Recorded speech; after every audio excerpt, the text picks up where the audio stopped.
ਜਸਬੀਰ ਭੁੱਲਰ ਦੀ ਪੁਸਤਕ ਕਾਗਜ਼ ਉੱਤੇ ਲਿਖੀ ਮੁਹੱਬਤ ਦਾ ਅਗਲਾ ਲੇਖ ਹੈ। ਹੋ ਹੀ ਜਾਂਦਾ ਹੈ ਮੁਹੱਬਤ ਦੇ ਵਿੱਚ ਇਸ ਤਰ੍ਹਾਂ। ਜਦੋਂ ਕਦੇ ਵੀ ਮੈਂ ਫਿਲਮਾਂ ਵਾਲਿਆਂ ਦੇ ਘਰਾਂ ਦੇ ਨੌਕਰਾਂ ਨੂੰ ਵੇਖਦਾ ਤਾਂ ਮੇਰਾ ਮੁਹੱਬਤ ਦੀ ਤਾਕਤ 'ਚ ਯਕੀਨ ਬੜਾ ਪੱਕਾ ਹੋ ਜਾਂਦਾ ਹੈ। ਉਹ ਤਾਕਤ ਵੱਡੇ ਵੱਡੇ ਚਮਤਕਾਰ ਵੀ ਕਰ ਸਕਦੀ ਹੈ ਤੇ ਬੜਾ ਕੁਝ ਹੋਰ ਵੀ। ਫਿਲਮੀ ਨੌਕਰਾਂ ਦੇ ਹਵਾਲੇ ਨਾਲ ਇਹੋ ਜਿਹਾ ਹਲਫੀਆ ਬਿਆਨ ਅਜੀਬ ਜਿਹਾ ਲੱਗਦਾ ਹੈ। ਮੈਂ ਕਾਗਜ਼ ਉੱਤੇ ਬੇਝਿਜਕ ਮੁਹੱਬਤ ਦੀ ਇਬਾਰਤ ਲਿਖਣ ਲੱਗ ਪੈਂਦਾ ਹਾਂ। ਮੁਹੱਬਤ ਮੂਲ ਮੰਤਰ ਹੈ ਖੁਸ਼ੀਆਂ ਤੇ ਚਾਵਾਂ ਭਰੀ ਜ਼ਿੰਦਗੀ ਦਾ। ਮੁਹੱਬਤ ਜਵਾਬ ਹੈ ਦੁਨੀਆ ਦੇ ਹਰ ਔਖੇ ਸਵਾਲ ਦਾ। ਮੁਹੱਬਤ ਸਫਲਤਾ ਦਾ ਪੈਮਾਨਾ ਹੈ। ਮੁਹੱਬਤ ਬੰਦੇ ਦੇ ਜਿਉਣ ਦਾ ਮਿਆਰ ਹੈ। ਮੁਹੱਬਤ ਕੀ ਨਹੀਂ ਹੈ ਮੁਹੱਬਤ?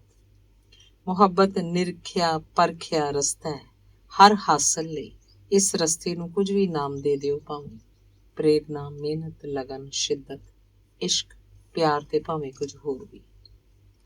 ਫਿਲਮਾਂ ਵਾਲਿਆਂ ਦੇ ਨੌਕਰ ਆਮ ਤੌਰ ਉੱਤੇ ਲੇਖਕ ਹੁੰਦੇ ਹਨ। ਲੇਖਕ ਹੋਣਾ ਉਹਨਾਂ ਦੀ ਮੁਹੱਬਤ ਨਹੀਂ ਹੁੰਦੀ। ਲੇਖਣ ਰਾਹੀਂ ਇੱਕ ਮੰਜ਼ਿਲ ਤੱਕ ਪਹੁੰਚ ਉਹਨਾਂ ਦੀ ਮੁਹੱਬਤ ਹੁੰਦੀ ਹੈ। ਲੇਖਕ ਨੌਕਰਾਂ ਕੋਲ ਇੱਕ ਸੁਪਨਾ ਹੁੰਦਾ ਹੈ, ਫਿਲਮਾਂ ਦਾ ਲੇਖਕ ਤੇ ਗੀਤਕਾਰ ਬਣਨ ਦਾ, ਨਿਰਦੇਸ਼ਕ ਬਣਨ ਦਾ ਤੇ ਸਭ ਤੋਂ ਵੱਧ ਹੀਰੋ ਬਣਨ ਦਾ। ਆਪਣੀ ਲਿਖਤ ਉਸ ਨੌਕਰ ਨੂੰ ਕਾਰਗਰ ਹਥਿਆਰ ਜਾਪਦੀ ਹੈ ਜਿਸ ਰਾਹੀਂ ਉਹ ਆਪਣੇ ਸੁਪਨੇ ਵੱਲ ਪੈਰ ਪੁੱਟਦਾ ਹੈ। ਫਿਲਮੀ ਪੱਤਰਕਾਰ ਫਿਲਮਾਂ ਵਾਲਿਆਂ ਦੀ ਛਿੱਕ ਉਬਾਸੀ ਬਾਰੇ ਵੀ ਵਧਾ ਚੜਾ ਕੇ ਲਿਖਦੇ ਹਨ, ਪਰ ਫਿਲਮੀ ਘਰਾਂ ਦੇ ਨੌਕਰਾਂ ਬਾਰੇ ਕੋਈ ਕਦੇ ਕੁਝ ਨਹੀਂ ਲਿਖਦਾ। ਹਾਲਾਂਕਿ ਉਹਨਾਂ ਕੋਲ ਵੀ ਫਿਲਮਾਂ ਲਈ ਬੜੀ ਸਮੱਗਰੀ ਹੁੰਦੀ ਹੈ। ਉਹ ਵੀ ਚਾਹੁੰਦੇ ਹਨ ਕਿ ਸੁਪਨੇ ਸੈਲੂਲਾਈਡ ਦੇ ਬਣ ਜਾਣ। ਮੈਂ ਫਿਲਮਾਂ ਵਾਲਿਆਂ ਦੇ ਨੌਕਰਾਂ ਦੀ ਦੁਨੀਆ ਵੱਲ ਝਾਤੀ ਮਾਰਨ ਦਾ ਹੀਆ ਕੀਤਾ ਤੇ ਹੈਰਾਨ ਹੋਇਆ।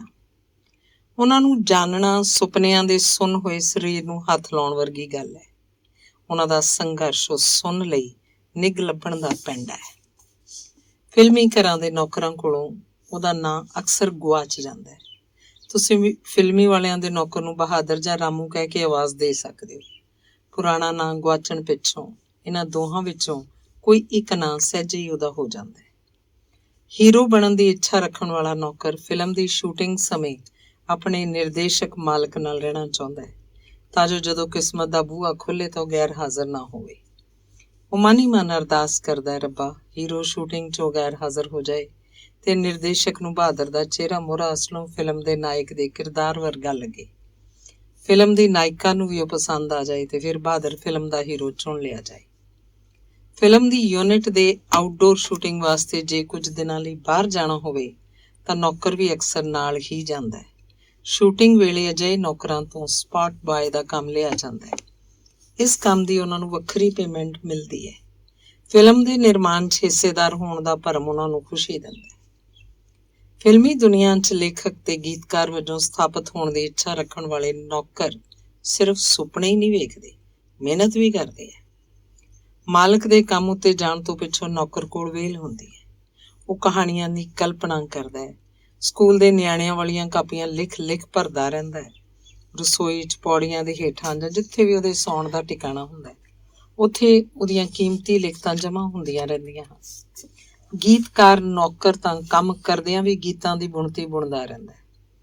ਫਿਲਮ ਨਿਰਦੇਸ਼ਕ ਕੋਲ ਕੰਮ ਕਰ ਰਿਹਾ ਨੌਕਰ ਆਪਣੇ ਸੁਨਹਿਰੀ ਭਵਿੱਖ ਬਾਰੇ ਵਧੇਰੇ ਆਸਵੰਦ ਹੁੰਦਾ ਹੈ, ਕਿਉਂਕਿ ਨਿਰਦੇਸ਼ਕ ਸਾਹਮਣੇ ਉਹਨੂੰ ਸਵੈ ਪ੍ਰਗਟਾਵੇ ਦਾ ਅਵਸਰ ਮਿਲਦਾ ਰਹਿੰਦਾ ਹੈ। ਦਿਨ ਭਰ ਦੀ ਸ਼ੂਟਿੰਗ ਦਾ ਥੱਕਿਆ ਟੁੱਟਿਆ ਨਿਰਦੇਸ਼ਕ ਰਾਤੀ ਕੁਵੇਲੇ ਆਪਣੇ ਫਲੈਟ 'ਚ ਆਉਂਦਾ ਹੈ। ਸ਼ੂਟਿੰਗ ਦੇ ਤਣਾਅ ਤੋਂ ਨਿਜਾਤ ਹਾਸਲ ਕਰਨ ਲਈ ਉਹ ਵਿਸਕੀ ਪੀਂਦਾ ਹੈ। ਪਹਿਲੇ ਪੈਗ ਤੋਂ ਪਿੱਛੋਂ ਆਵਾਜ਼ ਦਿੰਦਾ ਹੈ, ਬਈ ਬਹਾਦਰ ਅੱਜ ਤੋਂ ਫਿਰ ਆਪਣਾ ਕੋਈ ਨया ਕਲਾਮ ਪੇਸ਼ ਕਰੋ। ਅੰਨਾ ਕੀ ਭਾਲੇ ਦੋ ਅੱਖਾਂ। ਬਹਾਦਰ ਪੌੜੀਆਂ ਹੇਠ ਪਈ ਆਪਣੀ ਚਿੱਬੀ ਟਰੰਕੀ 'ਚੋਂ ਕਾਪੀ ਕੱਢ ਲਿਆਉਂਦਾ ਹੈ। ਨਿਰਦੇਸ਼ਕ ਲਈ ਉਸ ਵੇਲੇ ਵਿਸਕੀ, ਨਮਕੀਨ ਤੇ ਬਹਾਦਰ ਦਾ ਕਲਾਮ ਤਣਾਅ ਮੁਕਤ ਹੋਣ ਲਈ ਵੱਡੀ ਰਾਹਤ ਹੁੰਦੇ ਹਨ। ਬਹਾਦਰ ਆਪਣਾ ਨਵਾਂ ਕਲਾਮ ਪੇਸ਼ ਕਰਦਾ ਹੈ। ਟਿਪ ਟਿਪ ਟਿਪ ਟਿਪ ਪਾਣੀ ਬਰਸੇ, ਕੈਸੇ ਜਾਊਂ ਮੈਂ ਕਾਲਜ ਘਰ ਸੇ। ਬਹੁਤ ਖੂਬ ਬਹਾਦਰ। ਉਹਨੂੰ ਭਰਵੀਂ ਦਾਦ ਮਿਲਦੀ ਹੈ। ਬਹਾਦਰ ਦੀਆਂ ਅੱਖਾਂ 'ਚ ਚਮਕ ਆ ਜਾਂਦੀ ਹੈ। ਸਰ ਇਹ ਗੀਤ ਤੁਸੀਂ ਆਪਣੀ ਫਿਲਮ 'ਚ ਲੈ ਲਓਗੇ ਨਾ? ਉਹ ਹੱਸਦਾ ਹੈ। ਬਹਾਦਰ ਜੇ ਸਿਚੁਏਸ਼ਨ ਡਿਮਾਂਡ ਕਰਦੀ ਹੋਈ ਤਾਂ ਕਿਉਂ ਨਹੀਂ ਲਵਾਂਗੇ, ਜ਼ਰੂਰ ਲਵਾਂਗੇ।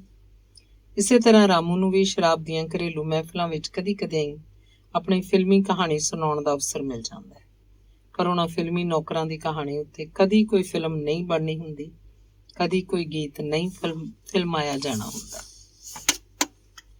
ਫਿਲਮਾਂ ਵਾਲਿਆਂ ਕੋਲ ਕੰਮ ਕਰਦਿਆਂ ਉਹਨਾਂ ਨੌਕਰਾਂ ਨੂੰ ਬਿਲਕੁਲ ਵੀ ਪਤਾ ਨਹੀਂ ਹੁੰਦਾ ਕਿ ਸੈਲੂਲਾਈਟ ਦੇ ਸੁਪਨੇ ਤਾਂ ਪਹਿਲਾਂ ਹੀ ਪਿਘਲ ਉਹਨਾਂ ਦੀਆਂ ਅੱਖਾਂ 'ਚ ਜੰਮ ਗਏ ਹਨ। ਜਗੂ ਬੁਝੂ ਕਰਦੀ ਆਸ ਦੇ ਆਸਰੇ ਉਹ ਫਿਰ ਵੀ ਫਿਲਮੀ ਘਰਾਂ ਵਿੱਚ ਹੀ ਕੰਮ ਕਰਨਾ ਚਾਹੁੰਦੇ ਹਨ। ਗੈਰ ਫਿਲਮੀ ਘਰਾਂ 'ਚ ਭਾਵੇਂ ਵੱਧ ਤਨਖਾਹ ਮਿਲ ਰਹੀ ਹੋਵੇ, ਫਿਰ ਵੀ ਉੱਥੇ ਕੰਮ ਕਰਨਾ ਨਹੀਂ ਚਾਹੁੰਦੇ। ਉੱਥੇ ਉਹਨਾਂ ਨੂੰ ਆਪਣੇ ਸੁਪਨੇ ਮਰ ਜਾਣ ਦਾ ਡਰ ਹੁੰਦਾ ਹੈ। ਜੇ ਬੰਦੇ ਦੇ ਸੁਪਨੇ ਹੀ ਮਰ ਜਾਣ ਤਾਂ ਉਹਦੇ ਜਿਉਣ ਲਈ ਬਾਕੀ ਬਚਦਾ ਵੀ ਕੀ ਹੈ? ਫਿਲਮਾਂ ਵਾਲਿਆਂ ਦੇ ਘਰਾਂ ਦਫ਼ਤਰਾਂ 'ਚ ਕੰਮ ਕਰ ਰਹੇ ਨੌਕਰਾਂ ਨੇ ਆਪਣਾ ਜਿਉਣ ਮਰਨ ਫਿਲਮਾਂ ਨਾਲ ਜੋੜਿਆ ਹੋਇਆ ਹੁੰਦਾ ਹੈ। ਉਹ ਅਜਿਹੇ ਕ੍ਰਿਸ਼ਮੇ ਦੀ ਉਡੀਕ ਕਰ ਰਹੇ ਹੁੰਦੇ ਹੈ ਜੋ ਉਹਨਾਂ ਨੂੰ ਰਾਤੋਂ ਰਾਤ ਸਟਾਰ ਬਣਾ ਦੇ। ਉਹ ਕ੍ਰਿਸ਼ਮਾ ਨਹੀਂ ਵਾਪਰਦਾ ਤੇ ਫਿਰ ਇੱਕ ਦਿਨ ਉਹ ਆਪਣੇ ਸੁਪਨਿਆਂ ਸਮੇਤ ਮੁੱਕ ਜਾਂਦੇ ਹਨ। ਇਹ ਹੋਣੀ ਫਿਲਮਾਂ ਵਾਲਿਆਂ ਦੇ ਸੈਂਕੜੇ ਹਜ਼ਾਰਾਂ ਨੌਕਰਾਂ ਦੀ ਹੈ। ਉਸ ਗਾਰ 'ਚੋਂ ਉੱਠ ਕੇ ਜੇ ਕੋਈ ਉਚੇਚੇ ਰੁਤਬੇ ਤੱਕ ਪਹੁੰਚ ਜਾਵੇ ਤਾਂ ਇਹਨੂੰ ਸਿਰਫ ਕ੍ਰਿਸ਼ਮਾ ਹੀ ਨਹੀਂ, ਸੂਰਮਤਾਈ ਵੀ ਆਖਾਂਗੇ। ਨਿਰੰਤਰ ਲੜਾਈ ਨੂੰ ਜਿੱਤ ਸਕਣਾ ਕੋਈ ਆਸਾਨ ਕੰਮ ਨਹੀਂ। ਫਿਲਮ ਜਗਤ ਦੇ ਇਤਿਹਾਸ ਵਿੱਚੋਂ ਮੈਨੂੰ ਉਹ 2 ਯੋਧੇ ਲੱਭੇ ਹਨ ਜਿਨ੍ਹਾਂ ਜੀ ਤੋੜ ਮਿਹਨਤ ਕੀਤੀ, ਨਿਰੰਤਰ ਲੜੇ ਤੇ ਜੇਤੂ ਹੋ ਕੇ ਸਾਹਮਣੇ ਆਏ ਸਨ। ਉਹਨਾਂ ਵਿੱਚੋਂ ਇੱਕ ਦਾ ਨਾਂ ਲਾਰੈਂਸ ਡਿਸੂਜ਼ਾ ਹੈ। ਉਹ ਗਰੀਬ ਮੁੰਡਾ ਲਾਹੌਰ 'ਚ ਇੱਕ ਹਲਵਾਈ ਦੀ ਦੁਕਾਨ ਤੇ ਕੰਮ ਕਰਦਾ ਸੀ, ਪਰ ਉੱਥੇ ਉਹਦਾ ਜੀ ਨਹੀਂ ਸੀ ਲੱਗਦਾ। ਉੱਥੋਂ ਉਹ ਕਿਸੇ ਨਾਲ ਮੁੰਬਈ ਚਲਾ ਗਿਆ। ਮੁੰਬਈ 'ਚ ਉਹਨੇ ਇੱਕ ਕੈਂਟੀਨ 'ਚ ਨੌਕਰੀ ਕਰ ਲਈ। ਉਸ ਕੈਂਟੀਨ 'ਚ ਲਾਰੈਂਸ ਦਾ ਕੰਮ ਮੇਜ਼ਾਂ ਸਾਫ਼ ਕਰਨੀਆਂ ਸੀ, ਜੂਠੇ ਭਾਂਡੇ ਮਾਂਜਣਾ ਸੀ। ਉਹ ਕੈਂਟੀਨ ਇੱਕ ਫਿਲਮ ਸਟੂਡੀਓ ਦੇ ਅੰਦਰ ਸੀ। ਲਾਰੈਂਸ ਦੀ ਦਿਲਚਸਪੀ ਕੈਂਟੀਨ ਦੇ ਕੰਮ 'ਚ ਘੱਟ ਤੇ ਕੈਂਟੀਨ ਤੋਂ ਬਾਹਰ ਦੀਆਂ ਸਰਗਰਮੀਆਂ 'ਚ ਵੱਧ ਸੀ। ਫਿਲਮਾਂ ਦੇ ਨਿਰਮਾਣ ਦਾ ਕੰਮ ਉਹਦੇ ਲਈ ਜਾਦੂਈ ਕੰਮ ਵਰਗਾ ਸੀ। ਜਦੋਂ ਵੀ ਲਾਰੈਂਸ ਨੂੰ ਵੇਲ ਮਿਲਦੀ ਉਹ ਫਿਲਮ ਦੀ ਸ਼ੂਟਿੰਗ ਵੇਖਣ ਪਹੁੰਚ ਜਾਂਦਾ। ਉਹ ਸਿਰਫ ਸ਼ੂਟਿੰਗ ਹੀ ਨਹੀਂ ਸੀ ਵੇਖਦਾ, ਫਿਲਮ ਦੇ ਨਿਰਮਾਣ ਨਾਲ ਸੰਬੰਧ ਰੱਖਦੇ ਬਾਕੀ ਲੋਕਾਂ ਨੂੰ ਵੀ ਡੂੰਘੀ ਦਿਲਚਸਪੀ ਨਾਲ ਘੋਖਦਾ ਸੀ। ਜਿਸ ਫਿਲਮ ਦੀ ਸ਼ੂਟਿੰਗ ਚੱਲ ਰਹੀ ਸੀ, ਉਸ ਫਿਲਮ ਦਾ ਕੈਮਰਾਮੈਨ ਬਾਬੂ ਭਾਈ ਉਦੇਸ਼ੀ ਕਈ ਦਿਨਾਂ ਤੋਂ ਲਾਰੈਂਸ ਨੂੰ ਵੇਖ ਰਿਹਾ ਸੀ। ਉਹਨੂੰ ਲੱਗਾ ਇਸ ਮੁੰਡੇ 'ਚ ਸ਼ੂਟਿੰਗ ਵੇਖ ਰਹੇ ਤਮਾਸ਼ਬੀਨਾਂ ਦੀ ਭੀੜ ਨਾਲੋਂ ਕੁਝ ਵੱਖਰਾ ਸੀ। ਇੱਕ ਦਿਨ ਉਹਨੇ ਲਾਰੈਂਸ ਨੂੰ ਬੁਲਾ ਕੇ ਪੁੱਛਿਆ, ਤੂੰ ਮੇਰੇ ਨਾਲ ਕੰਮ ਕਰੇਂਗਾ? ਲਾਰੈਂਸ ਨੂੰ ਹੋਰ ਭਲਾ ਕੀ ਚਾਹੀਦਾ ਸੀ। ਉਹਨੇ ਉਸੇ ਵੇਲੇ ਹਾਮੀ ਭਰ ਦਿੱਤੀ ਤੇ ਉਹ ਬਾਬੂ ਭਾਈ ਉਦੇਸ਼ੀ ਦਾ ਸਹਾਇਕ ਹੋ ਗਿਆ। ਲਾਰੈਂਸ ਤੀਖਣ ਬੁੱਧੀ ਵਾਲਾ ਮੁੰਡਾ ਸੀ। ਉਹਨੇ ਪੂਰੀ ਸੁਹਿਰਦਤਾ ਤੇ ਲਗਨ ਨਾਲ ਸਹਾਇਕ ਦਾ ਕੰਮ ਕੀਤਾ। ਛੇਤੀ ਲਾਰੈਂਸ ਬਾਬੂ ਭਾਈ ਉਦੇਸ਼ੀ ਦਾ ਚੀਫ ਅਸਿਸਟੈਂਟ ਹੋ ਗਿਆ। ਹੌਲੀ-ਹੌਲੀ ਲਾਰੈਂਸ ਆਪਣੇ ਕੰਮ 'ਚ ਇੰਨਾ ਮਾਹਰ ਹੋ ਗਿਆ ਕਿ ਉਹਨੂੰ ਸੁਤੰਤਰ ਕੈਮਰਾਮੈਨ ਵਜੋਂ ਕੰਮ ਮਿਲਣ ਲੱਗ ਪਿਆ। ਉਹਨੇ ਸਿਨੇਮੈਟੋਗ੍ਰਾਫਰ ਵਜੋਂ ਕਈ ਫਿਲਮਾਂ ਕੀਤੀਆਂ, ਪਰ ਜਦੋਂ ਹੱਤਿਆ ਨਾਂ ਦੀ ਫਿਲਮ ਬਣਾਈ ਗਈ ਤਾਂ ਹਵਾੜਾ ਇਹ ਉੱਡਿਆ ਕਿ ਫਿਲਮ ਦਾ ਨਿਰਦੇਸ਼ਨ ਵੀ ਲਗਭਗ ਲਾਰੈਂਸ ਡਿਸੂਜ਼ਾ ਦਾ ਹੀ ਸੀ। ਲਾਰੈਂਸ ਨਿਰਦੇਸ਼ਕ ਬਣਨ ਦੇ ਸੁਪਨੇ ਵੀ ਵੇਖਣ ਲੱਗ ਪਿਆ ਸੀ। ਸੁਦਾਗਰ ਬੁਕਾਡੇ ਨੇ ਨਿਆਏ ਅਨਿਆਏ ਨਾਂ ਦੀ ਫਿਲਮ ਦਾ ਨਿਰਮਾਣ ਸ਼ੁਰੂ ਕੀਤਾ ਤਾਂ ਲਾਰੈਂਸ ਨੂੰ ਵੀ ਆਪਣੇ ਨਾਲ ਲੈ ਲਿਆ। ਨਿਆਏ ਅਨਿਆਏ ਇੱਕ ਸਧਾਰਨ ਫਿਲਮ ਸੀ, ਪਰ ਫਿਲਮ ਨਾਲ ਲਾਰੈਂਸ ਦਾ ਇੱਕ ਨਿਰਦੇਸ਼ਕ ਵਜੋਂ ਵੀ ਫਿਲਮਾਂ 'ਚ ਪੈਰ ਧਰਾਵਾ ਹੋ ਗਿਆ। ਉਸ ਤੋਂ ਪਿੱਛੋਂ ਲਾਰੈਂਸ ਨੇ ਕੁਝ ਹੋਰ ਫਿਲਮਾਂ ਦਾ ਨਿਰਦੇਸ਼ਨ ਵੀ ਕੀਤਾ ਤੇ ਫਿਰ ਲਾਰੈਂਸ ਦੇ ਹੱਥ ਇੱਕ ਸੁਨਹਿਰੀ ਅਵਸਰ ਲੱਗਾ। ਉਹਦੇ ਇੱਕ ਦੋਸਤ ਰਾਕੇਸ਼ ਨਾਥ ਨੇ ਆਪਣੀ ਪਤਨੀ ਰੀਮਾ ਦੀ ਲਿਖੀ ਹੋਈ ਸਕ੍ਰਿਪਟ ਉਹਨੂੰ ਦੇ ਦਿੱਤੀ। ਉਸ ਸਕ੍ਰਿਪਟ ਵਿੱਚ ਲਾਰੈਂਸ ਨੂੰ ਇੱਕ ਚੰਗੀ ਫਿਲਮ ਦੀਆਂ ਸੰਭਾਵਨਾਵਾਂ ਲੁਕੀਆਂ ਹੋਈਆਂ ਦਿਸੀਆਂ। ਸੁਦਾਗਰ ਬੁਕਾਡੇ ਨੇ ਵੀ ਉਸ ਸਕ੍ਰਿਪਟ ਪੜ੍ਹੀ ਤਾਂ ਫਿਲਮ ਬਣਾਉਣ ਦਾ ਨਿਰਣਾ ਲਿਆ। ਲਾਰੈਂਸ ਡਿਸੂਜ਼ਾ ਨੇ ਉਸ ਫਿਲਮ ਲਈ ਸੰਜੇ ਦੱਤ, ਮਾਧੁਰੀ ਦੀਕਸ਼ਿਤ ਤੇ ਸਲਮਾਨ ਖਾਨ ਵਰਗੇ ਸਿਤਾਰੇ ਚੁਣੇ। ਉਸ ਫਿਲਮ ਦਾ ਨਾਂ ਉਹਨੇ ਸਾਜਨ ਰੱਖਿਆ। ਜਦੋਂ ਫਿਲਮ ਬਣ ਕੇ ਰਿਲੀਜ਼ ਹੋਈ ਤਾਂ ਥੀਏਟਰ ਖਿੜਕੀਆਂ ਉੱਤੇ ਲੰਮੀਆਂ ਕਤਾਰਾਂ ਲੱਗਣੀਆਂ ਸ਼ੁਰੂ ਹੋ ਗਈਆਂ। ਲਾਰੈਂਸ ਡਿਸੂਜ਼ਾ, ਜੋ ਕਦੀ ਸਟੂਡੀਓ ਦੀ ਕੈਂਟੀਨ ਦਾ ਮੁੰਡੂ ਸੀ, ਭਾਂਡੇ ਮਾਂਜਣ ਦਾ ਕੰਮ ਕਰਦਾ ਸੀ, ਆਪਣੀ ਮਿਹਨਤ ਤੇ ਲਗਨ ਨਾਲ ਫਿਲਮੀ ਦੁਨੀਆ ਦਾ ਨਾਮਵਰ ਨਿਰਦੇਸ਼ਕ ਹੋ ਗਿਆ। ਦੂਸਰੇ ਸੂਰਮੇ ਦੀ ਕਹਾਣੀ ਲਾਰੈਂਸ ਡਿਸੂਜ਼ਾ ਦੀ ਕਹਾਣੀ ਤੋਂ ਬਹੁਤੀ ਭਿੰਨ ਨਹੀਂ। ਉਹ ਮੁੰਡੂ ਮਹਿਬੂਬ ਸਟੂਡੀਓ ਦੀ ਕੈਂਟੀਨ 'ਚ ਨੌਕਰੀ ਕਰਦਾ ਸੀ। ਸ਼ੂਟਿੰਗ ਦੇ ਦੌਰਾਨ ਫੁਰਸਤ ਦੇ ਪਲਾਂ 'ਚ ਫਿਲਮ ਯੂਨਿਟ ਦੇ ਮੈਂਬਰ ਤੇ ਮਹਿਬੂਬ ਸਟੂਡੀਓ ਦੇ ਕਾਮੇ ਉਸ ਕੈਂਟੀਨ 'ਚ ਬੈਠ ਕੇ ਚਾਹ ਪੀਂਦੇ ਸਨ, ਗੱਪ-ਸ਼ੱਪ ਲਾਉਂਦੇ ਸਨ। ਉੱਥੇ ਬੈਠ ਕੇ ਚਾਹ ਪੀਣ ਵਾਲਿਆਂ 'ਚ ਆਸਿਤ ਸੈਨ ਵੀ ਸੀ। ਇੱਕ ਦਿਨ ਉਹਨੇ ਕੈਂਟੀਨ ਦੇ ਮਾਲਿਕ ਨੂੰ ਆਖਿਆ ਕਿ ਘਰ ਦੇ ਕੰਮ ਲਈ ਉਹਨੂੰ ਕੋਈ ਨੌਕਰ ਲੱਭ ਦੇਵੇ, ਭਾਵੇਂ ਇਹਨੂੰ ਹੀ ਲੈ ਜਾਓ।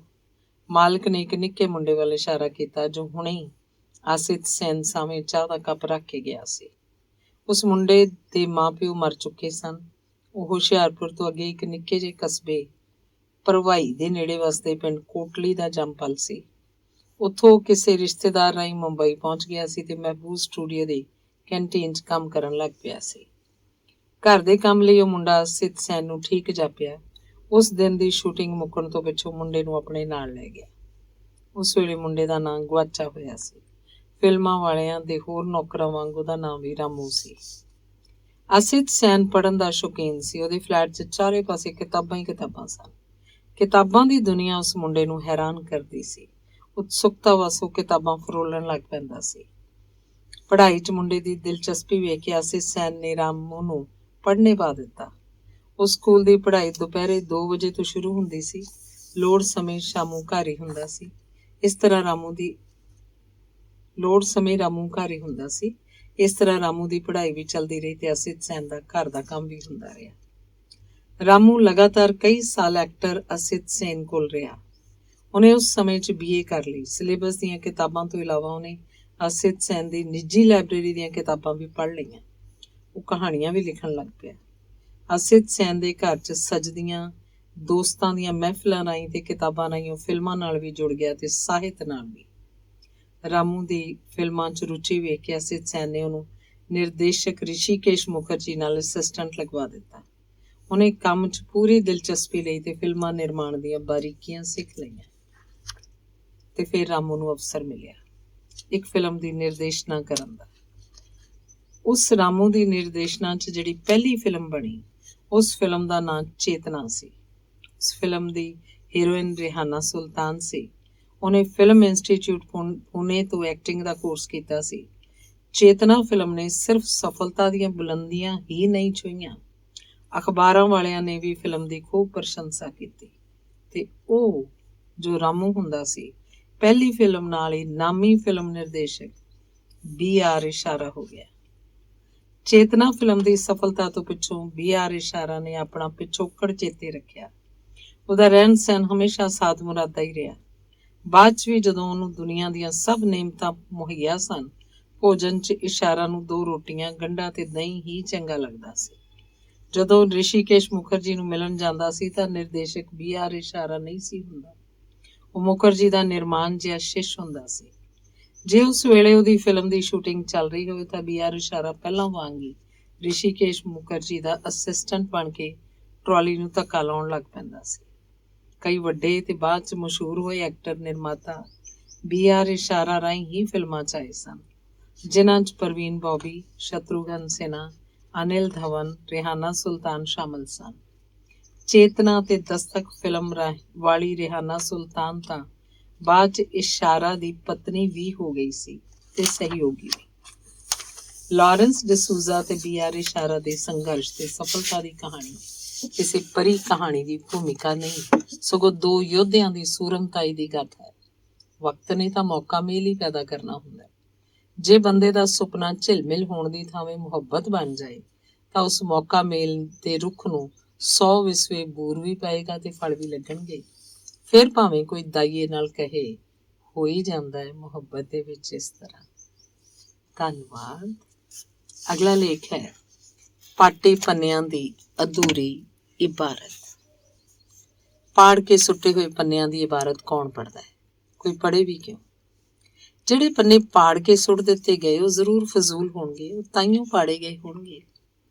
ਜਦੋਂ ਮੈਂ ਗਿਆਨੀ ਕੇਸਰ ਸਿੰਘ ਨੂੰ ਜਾਣਿਆ, ਕੁਝ 75 ਗਿਆ ਸਾਂ। ਉਹ ਪਾਟੇ ਹੋਏ ਪੰਨੇ ਤਵਾਰੀਖ ਦੇ ਵੀ ਸਨ ਤੇ ਸਾਹਿਤ ਦੇ ਵੀ। ਉਹ ਪੰਨੇ ਸਾਡੀ ਅਮੀਰੀ ਸਨ, ਪਰ ਅਸੀਂ ਗੋਲਿਆ ਹੀ ਨਹੀਂ ਕਿ ਕੇਸਰ ਸਿੰਘ ਨੂੰ ਨਾ ਇੱਕ ਸਾਹਿਤਕਾਰ ਵਜੋਂ, ਨਾ ਇੱਕ ਖੋਜੀ ਇਤਿਹਾਸਕਾਰ ਵਜੋਂ ਤੇ ਨਾ ਹੀ ਆਜ਼ਾਦੀ ਸੰਗਰਾਮ ਦੇ ਯੋਧੇ ਵਜੋਂ। ਕੇਸਰ ਸਿੰਘ ਨੇ ਜੰਗੇ ਆਜ਼ਾਦੀ ਦੇ ਇਤਿਹਾਸ ਦੀ ਪਿੱਠ ਭੂਮੀ 'ਚ 21 ਤੋਂ ਵੱਧ ਨਾਵਲ ਲਿਖੇ ਸਨ। ਉਹਦੇ ਨਾਵਲ ਹਿੰਦੀ, ਅੰਗਰੇਜ਼ੀ ਤੇ ਹੋਰ ਕਈ ਵਿਦੇਸ਼ੀ ਭਾਸ਼ਾਵਾਂ 'ਚ ਅਨੁਵਾਦ ਹੋ ਕੇ ਛਪੇ ਸਨ। ਆਲੋਚਕ ਡਾਕਟਰ ਅਤਰ ਸਿੰਘ ਨੇ ਦੱਸਿਆ ਸੀ ਕਿ ਕੇਸਰ ਸਿੰਘ ਦਾ ਨਾਵਲ ਜੰਗੀ ਕੈਦੀ ਰੂਸ 'ਚ 5 ਲੱਖ ਛਪਿਆ ਸੀ, ਪਰ ਕੇਸਰ ਸਿੰਘ ਨੂੰ ਇਸ ਬਾਰੇ ਕੁਝ ਪਤਾ ਨਹੀਂ ਸੀ। ਜਦੋਂ ਚੈਕੋਸਲੋਵਾਕੀਆ ਗਿਆ ਤਾਂ ਉਹਦੇ ਬਾਰੇ ਪੁੱਛਿਆ, ਪਤਾ ਲੱਗਾ ਜੰਗੀ ਕੈਦੀ ਉੱਥੇ ਵੱਡੀ ਗਿਣਤੀ 'ਚ ਸਿਰਫ ਛਪਿਆ ਹੀ ਨਹੀਂ ਸੀ, ਉਸ ਨਾਵਲ ਦੀ ਕੇਸਰ ਸਿੰਘ ਲਈ 6000 ਰੂਬਲ ਰਾਇਲਟੀ ਵੀ ਉਹਨਾਂ ਕੋਲ ਪਈ ਸੀ। ਉਹਨਾਂ ਦੀ ਸ਼ਰਤ ਸੀ ਕਿ ਉਹ ਰਕਮ ਕੇਸਰ ਸਿੰਘ ਰੂਸ ਆ ਕੇ ਹੀ ਪ੍ਰਾਪਤ ਕਰ ਸਕਦਾ ਸੀ। ਬਣਦੇ ਮਿਹਨਤਾਨੇ ਲਈ ਕੇਸਰ ਸਿੰਘ ਨੇ ਬਾਅਦ 'ਚ ਰੂਸੀਆਂ ਨੂੰ ਚਿੱਠੀਆਂ ਵੀ ਲਿਖੀਆਂ, ਪਰ ਉਹਨਾਂ ਰਾਇਲਟੀ ਦੀ ਰਕਮ ਨਹੀਂ ਭੇਜੀ। ਜੰਗੀ ਕੈਦੀ ਨਾਵਲ ਮੈਂ ਉਚੇਚਾ ਲੱਭ ਕੇ ਪੜ੍ਹਿਆ ਸੀ। ਉਸ ਨਾਵਲ ਦਾ ਕੈਨਵਸ ਬਹੁਤ ਵੱਡਾ ਸੀ, ਕਥਾਨਕ ਵਿਲੱਖਣ। ਉਹ ਨਾਵਲ ਸਿਰਫ ਤੇ ਸਿਰਫ ਕੇਸਰ ਸਿੰਘ ਹੀ ਲਿਖ ਸਕਦਾ ਸੀ। ਵਿਸ਼ੇ ਦੇ ਪੱਖ ਤੋਂ ਉਹੋ ਜਿਹਾ ਨਾਵਲ ਲਿਖਣਾ ਪੰਜਾਬੀ ਦੇ ਕਿਸੇ ਵੀ ਹੋਰ ਨਾਵਲਕਾਰ ਦੇ ਵੱਸ ਦੀ ਗੱਲ ਨਹੀਂ ਸੀ। ਜਦੋਂ ਮੈਂ ਕੇਸਰ ਸਿੰਘ ਨੂੰ ਪਹਿਲੀ ਵਾਰ ਮਿਲਿਆ ਸਾਂ, ਸ਼ਖਸੀਅਤ ਦਾ ਜਲਾਉ ਵੇਖ ਕੇ ਹੈਰਾਨ ਹੋਇਆ ਸਾਂ। ਉਹਦੀ ਉਮਰ ਇਸ ਵੇਲੇ 90 ਨੂੰ ਢੁਕੀ ਹੋਈ ਸੀ। ਖੁੱਲਾ ਦਾੜਾ, ਸਿਰ ਤੇ ਚਿੱਟੀ ਪੋਚਵੀਂ ਪੱਗ, ਨਿਰੋਈ ਦਿੱਖ, ਕੱਦ ਦਰਮਿਆਨਾ। ਜੀ ਕਰਦਾ ਸੀ ਉਸ ਸੋਹਣੇ ਸੁਨੱਖੇ ਮਨੁੱਖ ਨੂੰ ਵੇਖੀ ਜਾਈਏ। ਨਰੋਆ ਦਿਸਦਾ ਸਰੀਰ ਦਰਅਸਲ ਬਿਮਾਰ ਵੀ ਸੀ। ਵੱਡਾ ਰੋਗ ਬੁਢਾਪਾ ਸੀ ਤੇ ਉਸ ਬੁਢਾਪੇ ਨੇ ਕੁਝ ਹੋਰ ਬਿਮਾਰੀਆਂ ਨੂੰ ਵੀ ਆਪਣੇ ਘੇਰੇ 'ਚ ਲਿਆ ਹੋਇਆ ਸੀ। ਕੇਸਰ ਸਿੰਘ ਨੇ ਦੱਸਿਆ, ਹੁਣ ਜਦੋਂ ਰਾਤੀ ਸੌਣਾ ਵਾਂ ਤੇ ਇਹ ਲੱਗਦਾ ਹੈ ਸਵੇਰੇ ਜਾਗਣਾ ਨਹੀਂ। ਹੁਣ ਤੁਹਾਡੇ ਨਾਲ ਗੱਲਾਂ ਕਰ ਰਿਹਾ ਵਾਂ, ਪਰ ਮੇਰਾ ਸਰੀਰ 50% ਤੋਂ ਵੀ ਵੱਧ ਲਾਸ਼ ਬਣਿਆ ਹੋਇਆ। ਮੈਨੂੰ ਨਹੀਂ ਪਤਾ ਕਿਹੜੇ ਵੇਲੇ ਮੈਂ ਤੁਰ ਜਾਣਾ ਹੈ। ਕੱਲ ਦੀ ਗੱਲ ਹੈ। ਕੇਸਰ ਸਿੰਘ ਤੋਂ ਜਾਣਨ ਤੇ ਪੁੱਛਣ ਵਾਲੀਆਂ ਗੱਲਾਂ ਹੋਰ ਬਹੁਤ ਸਨ। ਮੈਂ ਤਾਂ ਗੱਲ ਅਗਾਂਹ ਤੋਰਨ ਖਾਤਰ ਹੀ ਸਿਹਤ ਦਾ ਹਾਲ ਪੁੱਛਿਆ ਸੀ। ਮੈਂ ਮਨ ਹੀ ਮਨ ਧਾਰ ਲਿਆ ਕਿ ਅਗਲੀ ਮੁਲਾਕਾਤ ਵੇਲੇ ਸਿਹਤ ਦੇ ਹਾਲ ਨੂੰ ਛੱਡ ਕੇ ਕੁਝ ਵੀ ਹੋਰ ਪੁੱਛਾਂਗਾ। ਭਾਗ ਦੂਜਾ। ਛੇਤੀ ਇੱਕ ਵਿਆਹ ਦੇ ਸਮਾਗਮ ਉੱਤੇ ਅਸੀਂ ਮੁੜ ਮਿਲ ਪਏ। ਸਬੱਬ ਹੀ ਸੀ ਕਿ ਅਸੀਂ ਦੋਵੇਂ ਵਕਤ ਤੋਂ ਪਹਿਲਾਂ ਪਹੁੰਚ ਗਏ। ਪੰਡਾਲ 'ਚ ਸ਼ਾਂਤੀ ਵਰਤੀ ਹੋਈ ਸੀ। ਡੀਜੇ ਵਾਲੇ ਚੁੱਪ ਸੀ। ਉਦੋਂ ਤੱਕ ਉਹਨਾਂ ਕੰਨ ਖਾਣੇ ਸ਼ੁਰੂ ਨਹੀਂ ਸਨ ਕੀਤੇ। ਅਸੀਂ ਗੱਲੀਂ ਰੁੱਝ ਗਏ। ਮੈਂ ਜੰਗੀ ਕੈਦੀ ਦੀ ਪੂਣੀ ਕੇਸਰ ਸਿੰਘ ਦੇ ਹੱਥ ਫੜਾ ਦਿੱਤੀ। ਉਹਨੇ ਉਹ ਪੂਣੀ ਕੱਤਣੀ ਸ਼ੁਰੂ ਕਰ ਦਿੱਤੀ। ਸਿੰਗਾਪੁਰ ਮਲਾਇਆ 'ਚ ਤਕਰੀਬਨ 40,000 ਹਿੰਦੁਸਤਾਨੀ ਸਨ। ਉਹਨਾਂ ਵਿੱਚ 35,000 ਸਿੱਖ ਹੋਣਗੇ। ਉਹਨਾਂ ਹਿੰਦੁਸਤਾਨੀਆਂ ਦੇ 2 ਧੜੇ ਬਣ ਗਏ। ਇੱਕ ਧੜਾ ਤਾਂ ਆਜ਼ਾਦ ਹਿੰਦ ਫੌਜ 'ਚ ਸ਼ਾਮਲ ਹੋ ਗਿਆ, ਉਹ ਤਾਂ ਵੱਖਰੇ ਰਹਿ ਗਏ, ਤੇ ਜਿਹੜੇ ਆਜ਼ਾਦ ਹਿੰਦ ਫੌਜ 'ਚ ਸ਼ਾਮਲ ਨਹੀਂ ਹੋਏ ਉਹ ਜੰਗੀ ਕੈਦੀ ਹੋ ਗਏ। ਉਹਨਾਂ ਜੰਗੀ ਕੈਦੀਆਂ ਉੱਤੇ ਜਾਪਾਨ ਸਰਕਾਰ ਨੇ ਬਹੁਤ ਜ਼ੋਰ ਜ਼ੁਲਮ ਕੀਤਾ। ਉਹਨਾਂ ਕੋਲੋਂ ਬੈਂਕਾਕ, ਥਾਈਲੈਂਡ ਤੋਂ ਲੈ ਕੇ ਹਿੰਦੁਸਤਾਨ ਦੀ ਹੱਦ ਤੱਕ ਰੇਲਵੇ ਲਾਈਨ ਬਣਵਾਈ। ਉਹਨਾਂ ਜੰਗੀ ਕੈਦੀਆਂ 'ਚ ਮਲਾਇਆ, ਇੰਡੋਨੇਸ਼ੀਆ ਤੇ ਉਹਨਾਂ ਸਾਰੇ ਮੁਲਕਾਂ ਦੇ ਜੰਗੀ ਕੈਦੀ ਵੀ ਸ਼ਾਮਲ ਸਨ ਜਿਨ੍ਹਾਂ ਮੁਲਕਾਂ ਉੱਤੇ ਜਾਪਾਨੀਆਂ ਦਾ ਕਬਜ਼ਾ ਹੋ ਚੁੱਕਿਆ ਸੀ। ਉਹਨਾਂ ਜੰਗੀ ਕੈਦੀਆਂ ਦੀ ਗਿਣਤੀ ਬਹੁਤ ਵੱਡੀ ਸੀ। ਉਹਨਾਂ ਵਿੱਚੋਂ ਉੱਥੇ ਤਕਰੀਬਨ 3 ਲੱਖ ਜੰਗੀ ਕੈਦੀ ਤਾਂ ਮਰ ਗਏ ਸਨ। ਵਿਆਹ ਦੇ ਜਸ਼ਨ ਦਾ ਰੌਲਾ ਰੱਪਾ ਸ਼ੁਰੂ ਹੋਣ ਤੋਂ ਪਹਿਲਾਂ ਇਤਿਹਾਸ ਦੇ ਪਾਟੇ ਵਰਕਿਆਂ ਦੀ ਸੁਰ ਬਹੁਤ ਉਦਾਸ ਹੋ ਗਈ। ਕੇਸਰ ਸਿੰਘ ਨੇ ਇੱਕ ਹੋਰ ਵਰਕਾ ਫੋਲਿਆ। ਇੱਕ ਬਰਮਾ ਕੇਸ ਸੀ, ਵੈਨਕੂਵਰ ਤੋਂ ਗਦਰੀ ਗਏ ਸੀ। ਸੋਨ ਲਾਲ ਉਹਨਾਂ ਦਾ ਲੀਡਰ ਸੀ। ਉਸ ਕੇਸ 'ਚ 10 ਆਦਮੀਆਂ ਨੂੰ ਫਾਂਸੀ ਲੱਗੀ ਤੇ 7 ਜਣਿਆਂ ਨੂੰ ਉਮਰ ਕੈਦ ਹੋਈ। ਉਹਨਾਂ ਉੱਤੇ ਮੈਂ ਨਾਵਲ ਲਿਖਿਆ ਸੀ, ਜੰਜ ਲਾੜਿਆਂ ਦੀ। ਤੇ ਹੁਣ ਜਿਹੜੀ ਅਖੀਰਲੀ ਕਿਤਾਬ ਲਿਖੀ ਹੈ, ਹਥਿਆਰਬੰਦ ਇਨਕਲਾਬ, ਉਸ ਵਿੱਚ 1905 ਤੋਂ 1945 ਤੱਕ ਦਾ ਸਮਾਂ। ਜਦੋਂ ਹੀਰੋਸ਼ੀਮਾ ਖਤਮ ਹੁੰਦਾ ਹੈ, ਇਹਦਾ ਸ਼ੁਰੂ ਮੈਂ ਮਦਨ ਲਾਲ ਢੀਂਗਰਾ ਦੀ ਸ਼ਹੀਦੀ ਤੋਂ ਕੀਤਾ ਸੀ। ਇਹ 7 ਨਾਵਲਾਂ ਦੀ ਲੜੀ ਹੈ। ਗਾਂਧੀ ਤੇ ਨਹਿਰੂ ਨੇ ਜਿਹੜਾ ਸਪਲਿਟ ਇੰਡੀਆ, ਭਾਰਤ ਵੰਡੋ ਮੰਨ ਕੇ ਸਾਨੂੰ ਆਜ਼ਾਦੀ ਬਰਾਬਰੀ ਲੈ ਕੇ ਦਿੱਤੀ ਹੈ, ਮੈਂ ਉਹਦੇ ਖਿਲਾਫ ਲਿਖਿਆ। ਆਜ਼ਾਦੀ ਗਾਂਧੀ ਦੇ ਚਰਖੇ ਕਰਕੇ ਨਹੀਂ ਮਿਲੀ, ਆਜ਼ਾਦੀ ਹਥਿਆਰਬੰਦ ਲੋਕਾਂ ਕਰਕੇ ਮਿਲੀ ਹੈ। ਉੱਥੇ ਗਏ ਗਦਰੀਆਂ ਵਿੱਚੋਂ ਇੱਕ ਬਾਬਾ ਅਮਰ ਸਿੰਘ ਸੀ, ਜਿਹੜਾ 20 ਸਾਲ ਜੇਲ੍ਹ ਕੱਟ ਕੇ ਆਇਆ ਸੀ। ਅਸੀਂ ਦੋਵੇਂ ਬੈਂਕਾਕ ਤੋਂ ਚੱਲ ਕੇ ਹਿੰਦੁਸਤਾਨ ਦੀ ਹੱਦ ਤੱਕ 1400 ਕਿਲੋਮੀਟਰ ਤੁਰ ਕੇ ਗਏ ਸਾਂ। ਰਾਹ 'ਚ ਅਸੀਂ ਉਹ ਥਾਂ ਵੀ ਵੇਖੀ ਜਿੱਥੇ ਨਾਮਧਾਰੀਆਂ ਦਾ ਗੁਰੂ ਰਾਮ ਸਿੰਘ ਕੈਦ ਕੱਟ ਰਿਹਾ ਸੀ। ਉਹ ਥਾਂ ਉਜਾੜ ਪਈ ਸੀ। ਲੜਾਈ ਖਤਮ ਹੋਣ ਤੋਂ ਪਹਿਲਾਂ ਮੈਂ ਵੱਡੇ ਪੁੱਤਰ ਗੁਰਚਰਨ ਤੇ ਛੋਟੇ ਪੁੱਤਰ ਕੁਲਦੀਪ, ਜੋ ਉੱਥੇ ਪੈਦਾ ਹੋਇਆ ਸੀ, ਨੂੰ ਤੇ ਉਹਨਾਂ ਦੀ ਮਾਂ ਹਰਨਾਮ ਕੌਰ ਨੂੰ ਹਿੰਦੁਸਤਾਨ ਭੇਜ ਦਿੱਤਾ ਸੀ। ਫਿਰ ਉੱਥੇ ਕੋਈ ਹੋਰ ਕੇਸਰ ਸਿੰਘ ਮਰ ਗਿਆ। ਹਰਨਾਮ ਕੌਰ ਨੇ ਸੋਚਿਆ ਉਹ ਮੈਂ ਸਾਂ। ਉਹਦਾ ਦਿਮਾਗ ਖਰਾਬ ਹੋ ਗਿਆ। ਫਿਰ ਜਦੋਂ ਦੁਬਾਰਾ ਸਾਡਾ ਮੇਲ ਹੋਇਆ ਤਾਂ ਉਹ ਠੀਕ ਹੋ ਗਈ। ਕੇਸਰ ਸਿੰਘ ਦੀਆਂ ਗੱਲਾਂ 'ਚ ਕਿਧਰੇ ਅਸਪਸ਼ਟਤਾ ਵੀ ਸੀ ਤੇ ਖੱਪੇ ਵੀ। ਮੈਂ ਉਹਨੂੰ ਟੋਕਣਾ ਨਹੀਂ ਸੀ ਚਾਹੁੰਦਾ, ਪਰ ਗਾਂਧੀ ਤੇ ਨਹਿਰੂ ਬਾਰੇ ਟਿੱਪਣੀ ਸੁਣ ਕੇ ਮੈਂ ਚੌਂਕ ਗਿਆ। ਮੈਂ ਬੋਲ ਪਿਆ, ਗਾਂਧੀ ਤੇ ਨਹਿਰੂ ਬਾਰੇ ਤੁਹਾਡੇ ਵਿਚਾਰ ਬੜੇ ਵੱਖਰੇ ਨੇ। ਉਹਦਾ ਚਿਹਰਾ ਕੁਝ ਤਪ ਗਿਆ ਜਾਪਿਆ। ਹਰਖਿਆ ਹੋਇਆ ਬੋਲਿਆ, ਸਾਡਾ ਆਜ਼ਾਦੀ ਦਾ ਸੁਪਨਾ ਬਰਬਾਦ ਕਰ ਦਿੱਤਾ ਉਹਨਾਂ ਨੇ। ਨਹਿਰੂ ਨੇ ਕਿਹਾ ਸੀ, ਵੰਡ ਧਰਮ ਦੇ ਆਧਾਰ ਉੱਤੇ ਨਹੀਂ ਹੋ ਰਹੀ, ਵੰਡ ਇਨਸਾਫ ਦੇ ਆਧਾਰ ਉੱਤੇ ਹੋ ਰਹੀ ਹੈ। ਉਹਨੇ ਜਿਹੜੀ ਵੰਡ ਕੀਤੀ ਉਹ ਤੁਸੀਂ ਵੇਖ ਹੀ ਰਹੇ ਹੋ। ਹਿੰਦੂ ਤੇ ਮੁਸਲਮਾਨ ਉਹਨੇ ਦੋ ਮੁਲਕ ਐਸੇ ਪੈਦਾ ਕਰ ਦਿੱਤੇ ਜਿਹੜੇ ਕਦੀ ਵੀ ਇਕੱਠੇ ਨਹੀਂ ਹੋ ਸਕਦੇ। ਬੰਬ ਤੋਂ ਪਹਿਲਾਂ ਨੇਤਾ ਜੀ ਸੁਭਾਸ਼ ਚੰਦਰ ਬੋਸ ਨੇ ਇਸ ਬਾਰੇ ਮੀਟਿੰਗ ਵੀ ਕੀਤੀ ਸੀ, ਜਿਸ ਵਿੱਚ ਵੱਡੇ ਵੱਡੇ ਜਰਨੈਲ ਬੈਠੇ ਸੀ। ਹਿੰਦੂ ਸਿੱਖ ਮੁਸਲਮਾਨਾਂ ਦਾ ਜਿਹੜਾ ਕਤਲੇਆਮ ਹੋਇਆ 47 ਵੇਲੇ, ਉਹਦਾ ਸਭ ਤੋਂ ਵੱਧ ਨਹਿਰੂ ਜ਼ਿੰਮੇਵਾਰ ਹੈ ਤੇ ਦੂਜੇ ਨੰਬਰ ਉੱਤੇ ਜਿਨਾਹ।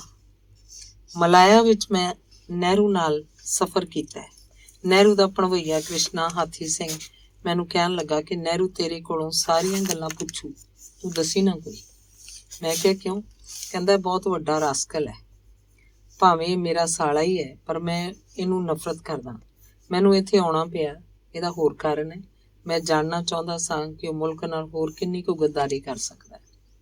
ਕੇਸਰ ਸਿੰਘ ਦੀਆਂ ਗੱਲਾਂ ਕਾਤਰਾਂ ਵਾਂਗੂ ਸਨ। ਮੈਂ ਜੋੜ ਕੇ ਝੱਗਾ ਬਣਾਉਣ ਦੀ ਕੋਸ਼ਿਸ਼ ਵਿੱਚ ਸਾਂ। ਵਿਆਹ ਵਾਲਾ ਪੰਡਾਲ ਸੁੰਨਾ ਨਹੀਂ ਸੀ ਰਿਹਾ, ਰੌਣਕ ਵੱਧ ਰਹੀ ਸੀ। ਗੱਲਾਂ ਰੌਲੇ ਰੱਪੇ 'ਚ ਗੁਆਚਣ ਲੱਗ ਪਈਆਂ। ਅੰਗ ਭਾਗ ਤੀਸਰਾ। ਗਿਆਨੀ ਕੇਸਰ ਸਿੰਘ ਤੇ ਗੁਰਚਰਨ ਪੰਜਾਬ ਯੂਨੀਵਰਸਿਟੀ ਦੇ ਕੈਂਪਸ ਵਿੱਚ ਡਾਕਟਰ ਕੇਸਰ ਸਿੰਘ ਕੇਸਰ ਦੇ ਘਰ ਠਹਿਰੇ ਹੋਏ ਸਨ। ਮੈਂ ਕੇਸਰ ਸਿੰਘ ਕੋਲੋਂ ਅਗਲੇਰੇ ਦਿਨ ਹੀ ਮਿਲਣ ਦਾ ਵਾਅਦਾ ਲੈ ਲਿਆ। ਦਸੰਬਰ 1999 ਦੇ ਉਸ ਮਿੱਥੇ ਹੋਏ ਦਿਨ ਦੇ ਵੇਲੇ ਅਨੁਸਾਰ ਮੈਂ ਡਾਕਟਰ ਕੇਸਰ ਦੇ ਘਰ ਪਹੁੰਚ ਗਿਆ। ਗਿਆਨੀ ਕੇਸਰ ਸਿੰਘ ਦੀਆਂ ਗੱਲਾਂ 'ਚ ਬੜਾ ਕੁਝ ਅਣਕਿਆ ਰਹਿ ਜਾਂਦਾ ਸੀ। ਕਈ ਵਾਰ ਗੱਲ ਕਿਧਰੇ ਵੀ ਹੋਰ ਪਹੁੰਚ ਜਾਂਦੀ ਸੀ। ਸੋਚਿਆ ਗੱਲ ਮੁੱਢੋਂ ਸੁੱਢੋਂ ਸ਼ੁਰੂ ਕਰਾਂ।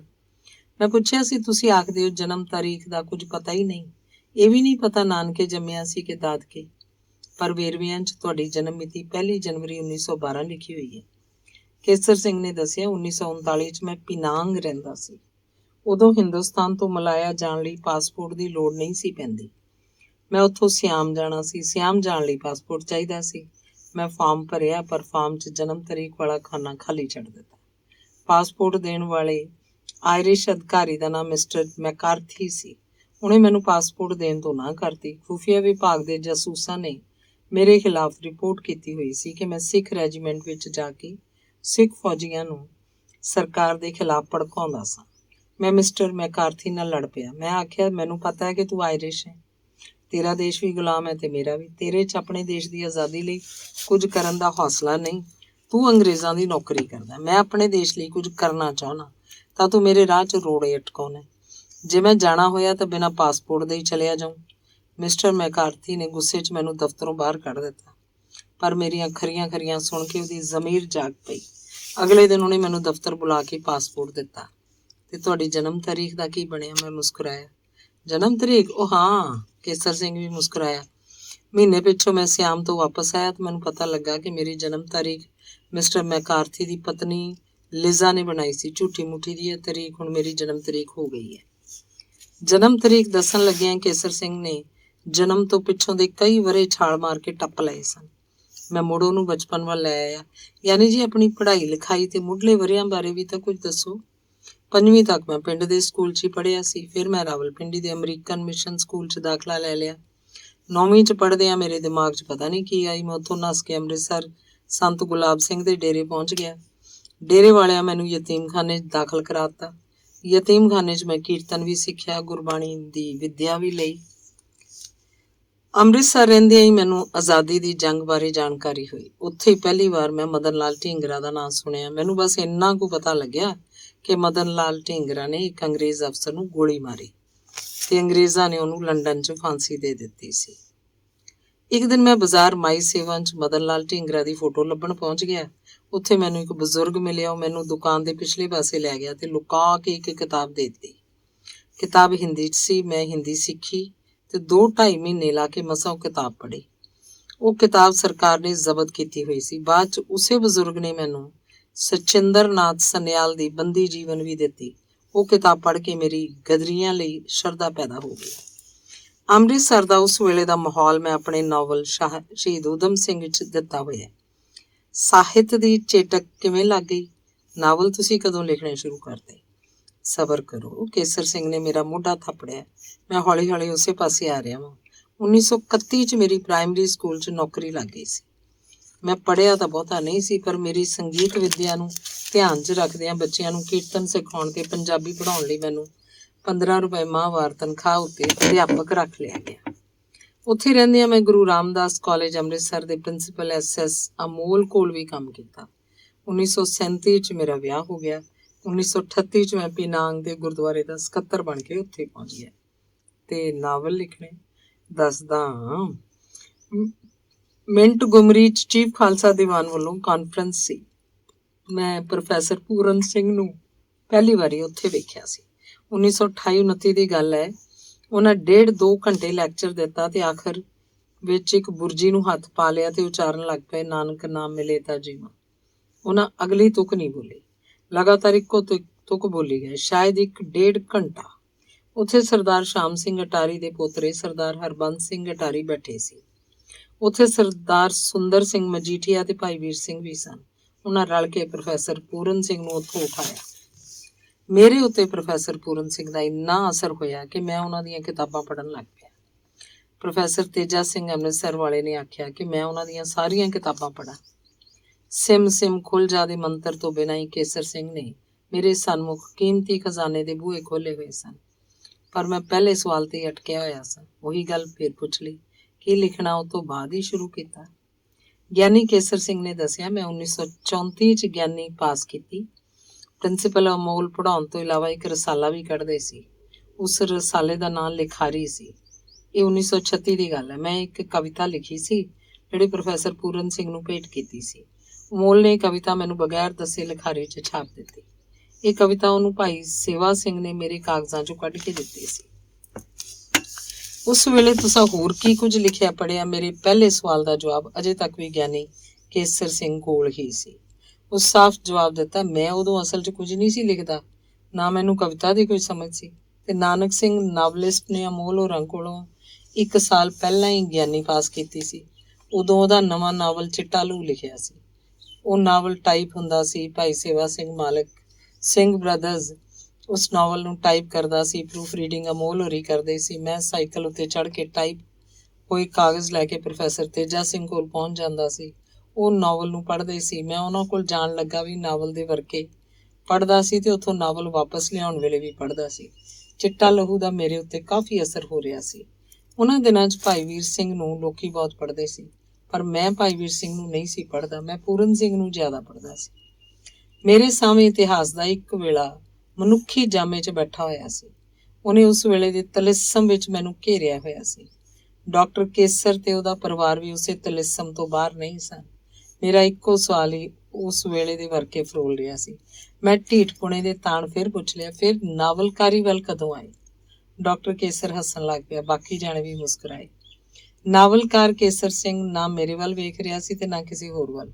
ਉਹ ਆਪਣੇ ਧੁਰ ਅੰਦਰ ਉਸ ਵੇਲੇ ਨੂੰ ਪੜ੍ਹ ਰਿਹਾ ਸੀ।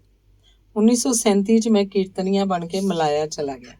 ਉੱਥੇ ਆਜ਼ਾਦ ਹਿੰਦ ਫੌਜ ਦੀ ਆਜ਼ਾਦੀ ਲਈ ਜਿਹੜੀ ਮੂਵਮੈਂਟ ਚੱਲ ਰਹੀ ਸੀ, ਗਦਰੀਆਂ ਵੱਲੋਂ ਮੈਨੂੰ ਉਹਦੇ 'ਚ ਸ਼ਾਮਲ ਕਰ ਲਿਆ ਗਿਆ। ਮੈਂ 1938 ਚ ਆਪਣੇ ਪੁੱਤਰ ਤੇ ਉਹਦੀ ਮਾਂ ਨੂੰ ਵੀ ਉੱਥੇ ਮੰਗਵਾ ਲਿਆ। ਗਦਰੀਆਂ ਵੱਲੋਂ ਮੈਨੂੰ ਬਰਮਾ, ਥਾਈਲੈਂਡ, ਹਾਂਗਕਾਂਗ, ਸਿੰਗਾਪੁਰ ਆਦਿ ਕਈ ਥਾਵਾਂ ਤੇ ਭੇਜਿਆ ਗਿਆ। ਉੱਥੇ ਮੈਂ ਭਾਰਤੀਆਂ 'ਚ ਇਹ ਪ੍ਰਚਾਰ ਕਰਨਾ ਸੀ ਕਿ ਸਾਨੂੰ ਆਜ਼ਾਦੀ ਹਾਸਲ ਕਰਨ ਲਈ ਹਥਿਆਰਬੰਦ ਲੜਾਈ ਲੜਨੀ ਚਾਹੀਦੀ ਹੈ। ਸਾਨੂੰ ਆਜ਼ਾਦੀ ਗਾਂਧੀ ਟੋਪੀ ਨਾਲ ਨਹੀਂ ਮਿਲਣੀ। ਫਿਰ 1941 ਦੀ 8 ਦਸੰਬਰ ਨੂੰ ਜੰਗ ਲੱਗ ਗਈ। ਜਨਰਲ ਮੋਹਨ ਸਿੰਘ ਤੇ ਪ੍ਰੀਤਮ ਸਿੰਘ ਆਜ਼ਾਦ ਹਿੰਦ ਫੌਜ ਨਾਲ ਸਰਗਰਮ ਹੋ ਗਏ। ਜਨਰਲ ਮੋਹਨ ਸਿੰਘ ਦੀ ਜਾਪਾਨੀਆਂ ਨਾਲ ਗੜਬੜ ਹੋ ਗਈ ਤੇ ਪ੍ਰੀਤਮ ਸਿੰਘ ਇੱਕ ਹਵਾਈ ਹਾਦਸੇ 'ਚ ਮਾਰਿਆ ਗਿਆ। ਉਸ ਤੋਂ ਪਿੱਛੋਂ ਰਾਸ ਬਿਹਾਰੀ ਬੋਸ, ਜਿਹਨੇ 1912 ਚ ਲਾਰਡ ਹਾਰਡਿੰਗ ਉੱਤੇ ਬੰਬ ਮਾਰਿਆ ਸੀ ਜਾਂ ਸ਼ਾਇਦ ਮਰਵਾਇਆ ਸੀ, ਸਮਝੋ ਉਹੀ ਆਜ਼ਾਦ ਹਿੰਦ ਫੌਜ ਦੇ ਬੰਬ ਬਣਾਉਣ ਵਾਲੇ ਚੀਫ ਬਣ ਗਏ। ਆਜ਼ਾਦ ਹਿੰਦ ਫੌਜ 'ਚ ਮੈਂ ਡਾਇਰੈਕਟਰ ਆਫ ਗਾਈਡੈਂਸ ਸੀ। ਮੈਨੂੰ ਜਾਪਾਨੀ ਵੀ ਆਉਂਦੀ ਸੀ। ਮੈਂ ਆਜ਼ਾਦ ਹਿੰਦ ਫੌਜ ਵਾਲਿਆਂ ਨੂੰ ਜਾਪਾਨੀ ਵੀ ਪੜ੍ਹਾਉਂਦਾ ਸੀ। ਜਦੋਂ ਜਾਪਾਨ ਗਿਆ ਤਾਂ ਉੱਥੇ 6 ਮਹੀਨੇ ਲਾਏ ਸੀ। ਮਲਾਇਆ ਜਾ ਕੇ ਤਾਂ ਮੈਂ ਕਵਿਤਾ ਲਿਖਦਾ ਰਿਹਾ ਸੀ ਤੇ ਸ਼ਾਇਦ ਉਦੋਂ ਕੇਸਰ ਸਿੰਘ ਨੇ ਆਪਣੀ ਨਾਵਲ ਨਿਗਾਰੀ ਦੀ ਗੱਲ ਸ਼ੁਰੂ ਕਰਨੀ ਸੀ ਕਿ ਹਿੰਦੀ ਦੇ ਨਾਵਲਕਾਰ ਭੀਸ਼ਮ ਸਾਨੀ ਨੇ ਡਾਕਟਰ ਕੇਸਰ ਦੇ ਬੂਹੇ ਤੇ ਦਸਤਕ ਦੇ ਦਿੱਤੀ। ਦਸੰਬਰ ਦੇ ਨਿੱਘੇ ਦਿਨੀ ਯੂਨੀਵਰਸਿਟੀ 'ਚ ਕੋਈ ਕਾਨਫਰੰਸ ਸੀ। ਉਸ ਕਾਨਫਰੰਸ 'ਚ ਸ਼ਾਮਲ ਹੋਣ ਲਈ ਭੀਸ਼ਮ ਸਾਨੀ ਉੱਥੇ ਆਏ ਸੀ। ਉਹ ਸੈਰ ਕਰਦੇ ਹੋਏ ਉੱਧਰ ਆ ਗਏ। ਸਾਡੀ ਗੱਲਬਾਤ ਗੱਪ-ਸ਼ੱਪ 'ਚ ਬਦਲ ਗਈ। ਭੀਸ਼ਮ ਸਾਨੀ ਦੇ ਜਾਣ ਤੋਂ ਬਾਅਦ ਮੈਂ ਟੇਪ ਰਿਕਾਰਡਰ ਚੈੱਕ ਕੀਤਾ। ਗੱਲਬਾਤ ਠੀਕ ਰਿਕਾਰਡ ਹੋ ਰਹੀ ਸੀ। ਫਿਰ ਤੁਸੀਂ ਨਾਵਲਕਾਰੀ ਵੱਲ ਕਦੋਂ ਆਏ? ਬਾਰ-ਬਾਰ ਮੁਲਤਵੀ ਹੋ ਰਿਹਾ ਸਵਾਲ ਮੈਂ ਇਸ ਵਾਰ ਨਹੀਂ ਸੀ ਪੁੱਛਿਆ, ਪਰ ਕਮਾਲ ਇਹ ਹੋਈ ਕਿ ਕੇਸਰ ਸਿੰਘ ਨੇ ਜਵਾਬ ਦੇ ਦਿੱਤਾ। 1953 ਚ ਮੈਂ ਆਪਣਾ ਪਹਿਲਾ ਨਾਵਲ ਲਹਿਰ ਵੱਧਦੀ ਗਈ ਲਿਖਿਆ। ਇਹ ਨਾਵਲ ਆਜ਼ਾਦ ਹਿੰਦ ਫੌਜ ਬਾਰੇ ਸੀ। ਜੰਗੀ ਕੈਦੀ ਨਾਵਲ ਮੈਂ ਇੰਗਲੈਂਡ ਜਾ ਕੇ ਲਿਖਿਆ। ਉਸ ਤੋਂ ਪਿੱਛੋਂ ਸ਼ਹੀਦ ਊਧਮ ਸਿੰਘ ਤੇ ਮਦਨ ਲਾਲ ਢੀਂਗਰਾ ਨਾਵਲ ਲਿਖੇ। ਹੀਰੋਸ਼ੀਮਾ ਨਾਵਲ ਮੈਂ ਜਾਪਾਨ 'ਚ ਲਿਖਿਆ। ਪਤਾ ਨਹੀਂ ਹੁਣ ਕਿੰਨੇ ਕੁ ਨਾਵਲ ਬਣਦੇ ਆ। ਮੇਰੇ ਹਿਸਾਬ ਨਾਲ ਤਾਂ ਹੁਣ ਤੱਕ ਤੁਹਾਡੇ 26 ਨਾਵਲ ਹੋ ਜਾਂਦੇ ਨੇ। ਜੇ 7 ਨਾਵਲਾਂ ਦੀ ਲੜੀ ਹਥਿਆਰਬੰਦ ਇਨਕਲਾਬ ਨੂੰ ਆਪਾਂ 7 ਨਾਵਲ ਗਿਣੀਏ ਤਾਂ। ਮੈਂ ਜੋੜ ਲਾ ਕੇ ਦੱਸਿਆ। ਅੰਗਰੇਜ਼ੀ ਕਿਤਾਬਾਂ ਦੀ ਗਿਣਤੀ ਇਹ ਤੋਂ ਬਾਹਰ ਸੀ। ਹਾਂ, ਇੰਨੇ ਕੁ ਹੀ ਹੋਣਗੇ। ਇਹੋ ਜਿਹੇ ਨਾਵਲ ਮੈਂ ਲਿਖਦਾ ਵਾਂ। ਇਹੋ ਜਿਹੇ ਨਾਵਲਾਂ ਲਈ ਖੋਜ ਦਾ ਕੰਮ ਬਹੁਤ ਔਖਾ ਹੁੰਦਾ। ਮੈਂ ਮਦਨ ਲਾਲ ਢੀਂਗਰਾ ਅਤੇ ਸ਼ਹੀਦ ਊਧਮ ਸਿੰਘ ਉੱਤੇ ਨਾਵਲ ਲਿਖਣਾ ਚਾਹੁੰਦਾ ਸੀ, ਪਰ ਉਸ ਵੇਲੇ ਦੇ ਦਸਤਾਵੇਜ਼ ਹਰ ਕੋਈ ਨਹੀਂ ਸੀ ਵੇਖ ਸਕਦਾ। ਇੱਕ ਅੰਗਰੇਜ਼ ਦੀ ਮਦਦ ਨਾਲ ਮੈਂ ਬਾਰ ਐਟ ਲਾਅ 'ਚ ਦਾਖਲਾ ਲੈ ਲਿਆ। ਕਾਨੂੰਨ ਦੇ ਵਿਦਿਆਰਥੀਆਂ ਨੂੰ ਉਹ ਦਸਤਾਵੇਜ਼ ਵੇਖਣ ਦੀ ਮਨਾਹੀ ਨਹੀਂ ਸੀ। ਉੱਥੋਂ ਖੋਜ ਕਰਦਿਆਂ ਮੈਨੂੰ 7 ਸਾਲ ਲੱਗ ਗਏ। ਉਸ ਖੋਜ ਦੇ ਆਧਾਰ ਤੇ ਹੀ ਮੈਂ ਉਹ ਦੋਵੇਂ ਨਾਵਲ ਲਿਖੇ। ਇੰਨੀ ਮਿਹਨਤ, ਤੌਬਾ! ਇਹਨਾਂ ਨਾਵਲਾਂ ਲਈ ਖੋਜ ਦਾ ਕੰਮ ਵੱਡਾ ਸੀ ਤੇ ਲਿਖਣ ਵਾਲਾ ਥੋੜਾ। ਸ਼ਹੀਦ ਊਧਮ ਸਿੰਘ ਨਾਵਲ ਨੂੰ ਅੰਗਰੇਜ਼ੀ 'ਚ ਵੀ ਲਿਖਿਆ। ਇਸ ਵਿੱਚ ਸੁਜਾਨ ਸਿੰਘ ਨੇ ਵੀ ਮਦਦ ਕੀਤੀ ਸੀ। ਸੁਜਾਨ ਸਿੰਘ ਨੂੰ ਤਾਂ ਤੁਸੀਂ ਜਾਣਦੇ ਹੀ ਹੋਗੇ। ਹਾਂਜੀ, ਮੈਂ ਜਾਣਦਾ। ਬਾਬਾ ਭਕਨਾ ਨਾਲ ਮੈਨੂੰ ਸੁਜਾਨ ਸਿੰਘ ਨੇ ਮਿਲਾਇਆ ਸੀ। ਇਹ ਗੱਲ 1955 ਦੀ ਹੈ। ਬਾਬੇ ਨੇ ਆਪਣਾ ਘਰ ਵੇਚ ਕੇ ਸਕੂਲ ਖੋਲ੍ਹਿਆ ਸੀ। ਸੁਜਾਨ ਸਿੰਘ ਭਕਨੇ ਦੇ ਸਕੂਲ ਦਾ ਪ੍ਰਿੰਸੀਪਲ ਸੀ। ਬਾਬਾ ਭਕਨੇ ਨੇ ਸਾਨੂੰ ਦੁੱਧ ਪਿਆਇਆ। ਮੈਨੂੰ ਆਖਿਆ, ਤੂੰ ਇੱਥੋਂ ਨਿਕਲ ਜਾ, ਵਿਦੇਸ਼ ਚਲਿਆ ਜਾ। ਮੈਂ ਤੁਹਾਨੂੰ ਨਾਵਲ ਲਿਖਣ ਲਈ ਕੀਤੀ ਖੋਜ ਬਾਰੇ ਦੱਸਦਾ ਵਾਂ। ਮਲਾਇਆ ਰਹਿੰਦਿਆਂ ਮੈਂ ਹਰ ਸਾਲ 1 ਹਫ਼ਤੇ ਵਾਸਤੇ ਬੈਂਕਾਕ ਤੋਂ ਮੈਕਸੀਕੋ ਦੀ ਹੱਦ ਤੱਕ ਜਾਂਦਾ ਸੀ। ਉੱਥੇ ਘਰ ਘਰ ਫਿਰ ਕੇ ਪ੍ਰਚਾਰ ਕਰਦਾ ਸੀ ਤੇ ਜਾਣਕਾਰੀ ਵੀ ਇਕੱਠੀ ਕਰਦਾ ਰਹਿੰਦਾ ਸੀ। ਇਹ ਸਾਰਾ ਕੁਝ ਮੈਂ ਬਾਬਾ ਚਰਨ ਸਿੰਘ ਪੜਿਆਣਾ ਅਤੇ ਬਾਬਾ ਭਕਨਾ ਦੇ ਕਹਿਣ ਤੇ ਕੀਤਾ। ਉੱਥੇ ਇੱਕ ਕੇਸ ਹੈ ਜਿਹਦੇ 8000 ਸਫ਼ੇ ਨੇ। ਉਸ ਕੇਸ ਦੀ ਕਾਪੀ ਕਰਨ ਲਈ ਮੈਨੂੰ $5000 ਦੇਣੇ ਪਏ। ਉਹਦੀ ਕਾਪੀ ਇੱਥੇ ਕਿਸੇ ਕੋਲ ਨਹੀਂ। ਦੇਸ਼ ਭਗਤ ਯਾਦਗਾਰ ਵਾਲਿਆਂ ਕੋਲ ਵੀ ਨਹੀਂ, ਕਿਉਂਕਿ ਕੋਈ ਪੈਸੇ ਖਰਚ ਨਹੀਂ ਕਰਦਾ। ਪਰ ਮੈਂ ਤਾਂ ਸਾਰਾ ਜ਼ੋਰ ਇਸੇ ਪਾਸੇ ਲਾ ਦਿੱਤਾ। ਬਾਬਾ ਉਸਮਾਨ ਦੇ ਸਾਥੀ ਚਰਨ ਸਿੰਘ ਸੰਧੂ ਪੜਿਆਣਾ ਦੀ ਜੀਵਨੀ ਉੱਤੇ ਵੀ ਮੈਂ ਨਾਵਲ ਲਿਖਿਆ। ਵਾਰਿਸ ਸ਼ਾਹ ਦੀ ਮੌਤ। ਉਹ 1947 ਤੋਂ ਬਾਅਦ ਵੀ ਭਾਰਤ ਨਹੀਂ ਸੀ ਜਾ ਸਕਿਆ ਤੇ ਕੈਲੀਫੋਰਨੀਆ 'ਚ ਵਸ ਗਿਆ ਸੀ। ਉਹ ਅਨਪੜ੍ਹ ਸੀ ਤੇ ਮੇਰਾ ਗੁਰੂ ਸੀ। ਦੇਸ਼ ਭਗਤ ਯਾਦਗਾਰ ਹਾਲ 'ਚ ਉਹਦੀ ਫੋਟੋ ਲੱਗੀ ਹੋਈ ਹੈ। ਜਿਹੜਾ ਸੰਗਮਰਮਰ ਲੱਗਾ ਹੋਇਆ ਸਭ ਤੋਂ ਉੱਤੇ ਉਹਦਾ ਨਾਂ ਹੈ। ਦੇਸ਼ ਭਗਤ ਯਾਦਗਾਰ ਹਾਲ ਬਣਾਉਣ ਲਈ ਸਭ ਤੋਂ ਪਹਿਲਾਂ ਉਹਨੇ $5000 ਦਿੱਤਾ ਸੀ। ਉਸ ਅਨਪੜ੍ਹ ਬੰਦੇ ਨੇ ਕੋਈ ਜਗ੍ਹਾ ਇਹੋ ਜਿਹੀ ਨਹੀਂ ਛੱਡੀ ਜਿੱਥੇ ਮੈਨੂੰ ਨਹੀਂ ਲੈ ਕੇ ਗਿਆ। ਮੇਰੀ ਇੱਕ ਲੱਤ ਨਿਊਯਾਰਕ ਹੁੰਦੀ ਸੀ, ਦੂਜੀ ਵਾਸ਼ਿੰਗਟਨ। ਮੈਂ ਆਪਣਾ ਮਜ਼ਹਬ ਬਣਾ ਲਿਆ ਸੀ ਕਿ ਗਦਰ ਪਾਰਟੀ ਬਾਰੇ ਪੂਰਾ ਜਾਣਨਾ ਹੈ ਤੇ ਲਿਖਣਾ ਹੈ। ਮੈਂ ਉਹਨਾਂ ਬੰਦਿਆਂ ਨੂੰ ਵੀ ਮਿਲਿਆ ਸੀ ਜਿਨ੍ਹਾਂ ਨੂੰ ਬਾਅਦ ਵਿੱਚ ਫਾਂਸੀ ਲੱਗੀ ਸੀ। ਕੱਲ ਮੈਨੂੰ ਵੜੈਚ ਮਿਲਿਆ ਸੀ। ਆਖੇ ਇਹ ਬਾਕੀ ਹੈ, ਕੌਣ ਲਿਖੂ? ਵੜੈਚ ਨੇ ਮੈਨੂੰ ਅੱਗ ਲਾਤੀ। ਮੈਂ ਆਖਿਆ, ਜਿੰਨਾ ਚਿਰ ਜਿਉਣਾ ਵਾਂ ਲਿਖਾਂਗਾ। ਗੱਲ ਇਹ ਹੈ ਕਿ ਸਿਹਤ ਬਹੁਤ ਖਰਾਬ ਹੈ, ਲੇਕਿਨ ਆਤਮਾ ਨਰੋਈ ਹੈ। ਹੁਣ ਸਫ਼ਰ ਨਹੀਂ ਹੁੰਦਾ ਪੁੱਤਰ, ਹੁਣ ਲੈ ਆਇਆ ਇਹ ਇੱਥੇ। ਜੇ ਸਾਬਤ ਸਬੂਤ ਲੈ ਗਿਆ ਕੈਨੇਡਾ ਤਾਂ ਫਿਰ ਬਾਕੀ ਰਹਿੰਦਾ ਵੀ ਲਿਖੂ। ਬਾਕੀ ਰਹਿੰਦਾ ਵੀ ਜ਼ਰੂਰ ਲਿਖੋਗੇ ਤੁਸੀਂ। ਰੱਬ ਤੁਹਾਡੀ ਉਮਰ ਲੰਮੀ ਕਰੇ। ਮੈਂ ਕਿਹਾ, ਜ਼ਿਆਦਾ ਨਹੀਂ, ਬਸ 30 ਕੁ ਵਰ੍ਹੇ ਹੋਰ ਮਿਲ ਜਾਣ ਤਾਂ ਮੈਂ ਆਪਣਾ ਕੰਮ ਪੂਰਾ ਕਰ ਲੂੰ। ਸਾਰਾ ਕੁਝ ਲਿਖ ਲਊਂਗੀ। ਯਾਨੀ ਕੇਸਰ ਸਿੰਘ ਦੀਆਂ ਅੱਖਾਂ 'ਚ ਸ਼ਰਾਰਤ ਚਮਕੀ। ਮੈਂ ਮੁਸਕਰਾਇਆ। ਮੈਂ ਟੇਪ ਰਿਕਾਰਡਰ ਵੱਲ ਧਿਆਨ ਮੋੜਿਆ। ਜਿਹੜੀ ਕੈਸੇਟ 'ਚ ਗੱਲਬਾਤ ਰਿਕਾਰਡ ਹੋ ਰਹੀ ਸੀ ਉਹ ਮੁੱਕਣ ਵਾਲੀ ਸੀ। ਇਹ ਤੋਂ ਪਹਿਲਾਂ ਡਾਕਟਰ ਕੇਸਰ ਕੋਲੋਂ ਇੱਕ ਕੈਸੇਟ ਲੈ ਕੇ ਮੈਂ ਵਰਤ ਚੁੱਕਿਆ ਸੀ। ਇੱਕ ਹੋਰ ਕੈਸੇਟ ਮੰਗਣ ਦਾ ਮੇਰੇ 'ਚ ਹਿਆ ਨਹੀਂ ਸੀ। ਮੰਗਿਆ ਇੱਕ ਹੋਰ ਕੈਸੇਟ ਮਿਲਣ ਦੀ ਸੰਭਾਵਨਾ ਵੀ ਨਹੀਂ ਸੀ। ਯਾਨੀ ਕੇਸਰ ਸਿੰਘ ਨੇ ਇਸ ਮੁਲਾਕਾਤ ਲਈ ਆਪਣੇ ਆਪ ਨੂੰ ਬਥੇਰਾ ਤੋੜ ਲਿਆ ਸੀ। ਥੱਕੇ ਹੋਏ ਦਿਨ ਨੇ ਰਾਤ ਦਾ ਲਿਬਾਸ ਪਹਿਨ ਲਿਆ ਸੀ। ਯਾਨੀ ਕੇਸਰ ਸਿੰਘ ਨੂੰ ਹੁਣ ਆਰਾਮ ਕਰਨਾ ਚਾਹੀਦਾ ਸੀ। ਮੈਂ ਆਖਿਆ, ਹੁਣ ਆਪਾਂ ਇਸ ਮੁਲਾਕਾਤ ਸਾਹਮਣੇ ਵਿਰਾਮ ਲਾ ਲਈਏ, ਪਰ ਇਹ ਤੋਂ ਪਹਿਲਾਂ ਕੋਈ ਜ਼ਰੂਰੀ ਗੱਲ ਜਿਹੜਾ ਕਹਿਣ ਨੂੰ ਤੁਹਾਡਾ ਮਨ ਕਰਦਾ ਜ਼ਰੂਰ ਕਹਿ ਲਓ। ਯਾਨੀ ਕੇਸਰ ਸਿੰਘ ਨੇ ਲੰਮਾ ਸਾਹ ਭਰਿਆ ਤੇ ਆਪਣੀ ਗੱਲ ਕਹੀ। ਵੇਖੋ ਜੀ, ਸਾਹਿਤ ਦੀ ਰਚਨਾ ਮੇਰਾ ਆਦਰਸ਼ ਨਹੀਂ, ਇਹ ਮੇਰਾ ਹਥਿਆਰ ਹੈ ਲੋਕ ਸੇਵਾ ਲਈ। ਲੋਕ ਸੇਵਾ ਕਰਨ ਵਾਲੇ ਯੋਧਿਆਂ ਦੇ ਪਾਏ ਪੂਰਨਿਆਂ ਉੱਤੇ ਕਰਮ ਯੋਗੀਆਂ ਦੀਆਂ ਕਥਾਵਾਂ ਨੂੰ ਨਵੀਆਂ ਕਰਨ ਲਈ ਸਾਹਿਤ ਰਚਨਾ ਇੱਕ ਰਾਹ ਹੈ।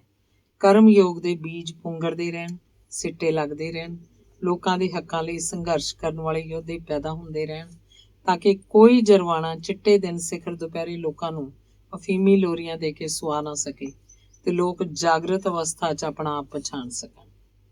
ਮੇਰੀ ਪ੍ਰਤੀਬੱਧਤਾ, ਮੇਰਾ ਮਜ਼ਹਬ ਤਾਂ ਲੋਕ ਹਨ। ਦਲਿਤ, ਨਿਤਾਣੇ, ਨਿਮਾਣੇ, ਕਿਰਤੀ ਲੋਕ, ਉਹ ਲੋਕ ਜੋ ਆਪਣੇ ਤੇ ਆਪਣੇ ਲੋਕਾਂ ਦੇ ਹੱਕਾਂ ਦੀ ਰਾਖੀ ਲਈ ਸੀਸ ਨੂੰ ਤਲੀ ਤੇ ਧਰੀ ਫਿਰਦੇ ਹਨ। ਕੇਸਰ ਸਿੰਘ ਨੇ ਅਚਨਚੇਤੀ ਚੁੱਪ ਵੱਟ ਲਈ। ਉਸ ਚੁੱਪ 'ਚ ਪਤਾ ਨਹੀਂ ਕੀ ਕੁਝ ਖੋਲ ਰਿਹਾ ਸੀ। ਉਸ ਹੌਕੇ ਵਰਗਾ ਸਾਹ ਭਰਿਆ ਤੇ ਫਿਰ ਜਿਵੇਂ ਆਪਣੇ ਆਪ ਨਾਲ ਗੱਲ ਕੀਤੀ, ਪਤਾ ਨਹੀਂ ਲੋਕ ਸ਼ਹੀਦਾਂ ਨੂੰ ਸ਼ਹੀਦ ਕਿਉਂ ਨਹੀਂ ਰਹਿਣ ਦਿੰਦੇ। ਸੋਹਣ ਲਾਲ ਪਾਠਕ ਸ਼ਹੀਦ ਹੈ, ਉਹਨੂੰ ਲੋਕਾਂ ਨੇ ਆਰੀਆ ਸਮਾਜੀ ਬਣਾ ਕੇ ਰੱਖ ਦਿੱਤਾ। ਊਧਮ ਸਿੰਘ ਸ਼ਹੀਦ ਹੈ, ਉਹਨੂੰ ਕੰਬੋਜ ਬਣਾ ਕੇ ਰੱਖ ਦਿੱਤਾ। ਭਗਤ ਸਿੰਘ ਨੂੰ ਕੋਈ ਸਿੱਖੀ ਵੱਲ ਖਿੱਚਦਾ ਹੈ, ਕੋਈ ਆਰੀਆ ਸਮਾਜੀ ਦੱਸਦਾ ਹੈ, ਕੋਈ ਕਹਿੰਦਾ ਉਹ ਪੂਰਾ ਸੋਸ਼ਲਿਸਟ ਬਣ ਚੁੱਕਾ ਸੀ। ਹਰ ਕੋਈ ਸ਼ਹੀਦ ਉੱਤੇ ਆਪਣਾ ਕਬਜ਼ਾ ਜਮਾਉਣਾ ਚਾਹੁੰਦਾ ਹੈ। ਸ਼ਹੀਦ ਦਾ ਫਲਸਫਾ ਜ਼ੁਲਮ ਦਾ ਟਾਕਰਾ ਕਰਨਾ ਹੁੰਦਾ ਹੈ। ਸ਼ਹੀਦ ਨੂੰ ਇਨਸਾਨ ਕਿਉਂ ਨਹੀਂ ਰਹਿਣ ਦਿੰਦੇ? ਦੁਨੀਆ ਦੇ ਭੁੱਲੜ ਤੇ ਖੁਦਗਰਜ਼ ਲੋਕ। ਭਾਗ ਚੌਥਾ। ਕੇਸਰ ਸਿੰਘ ਨਾਲ ਮੇਰੀ ਉਹ ਆਖਰੀ ਮੁਲਾਕਾਤ ਸੀ।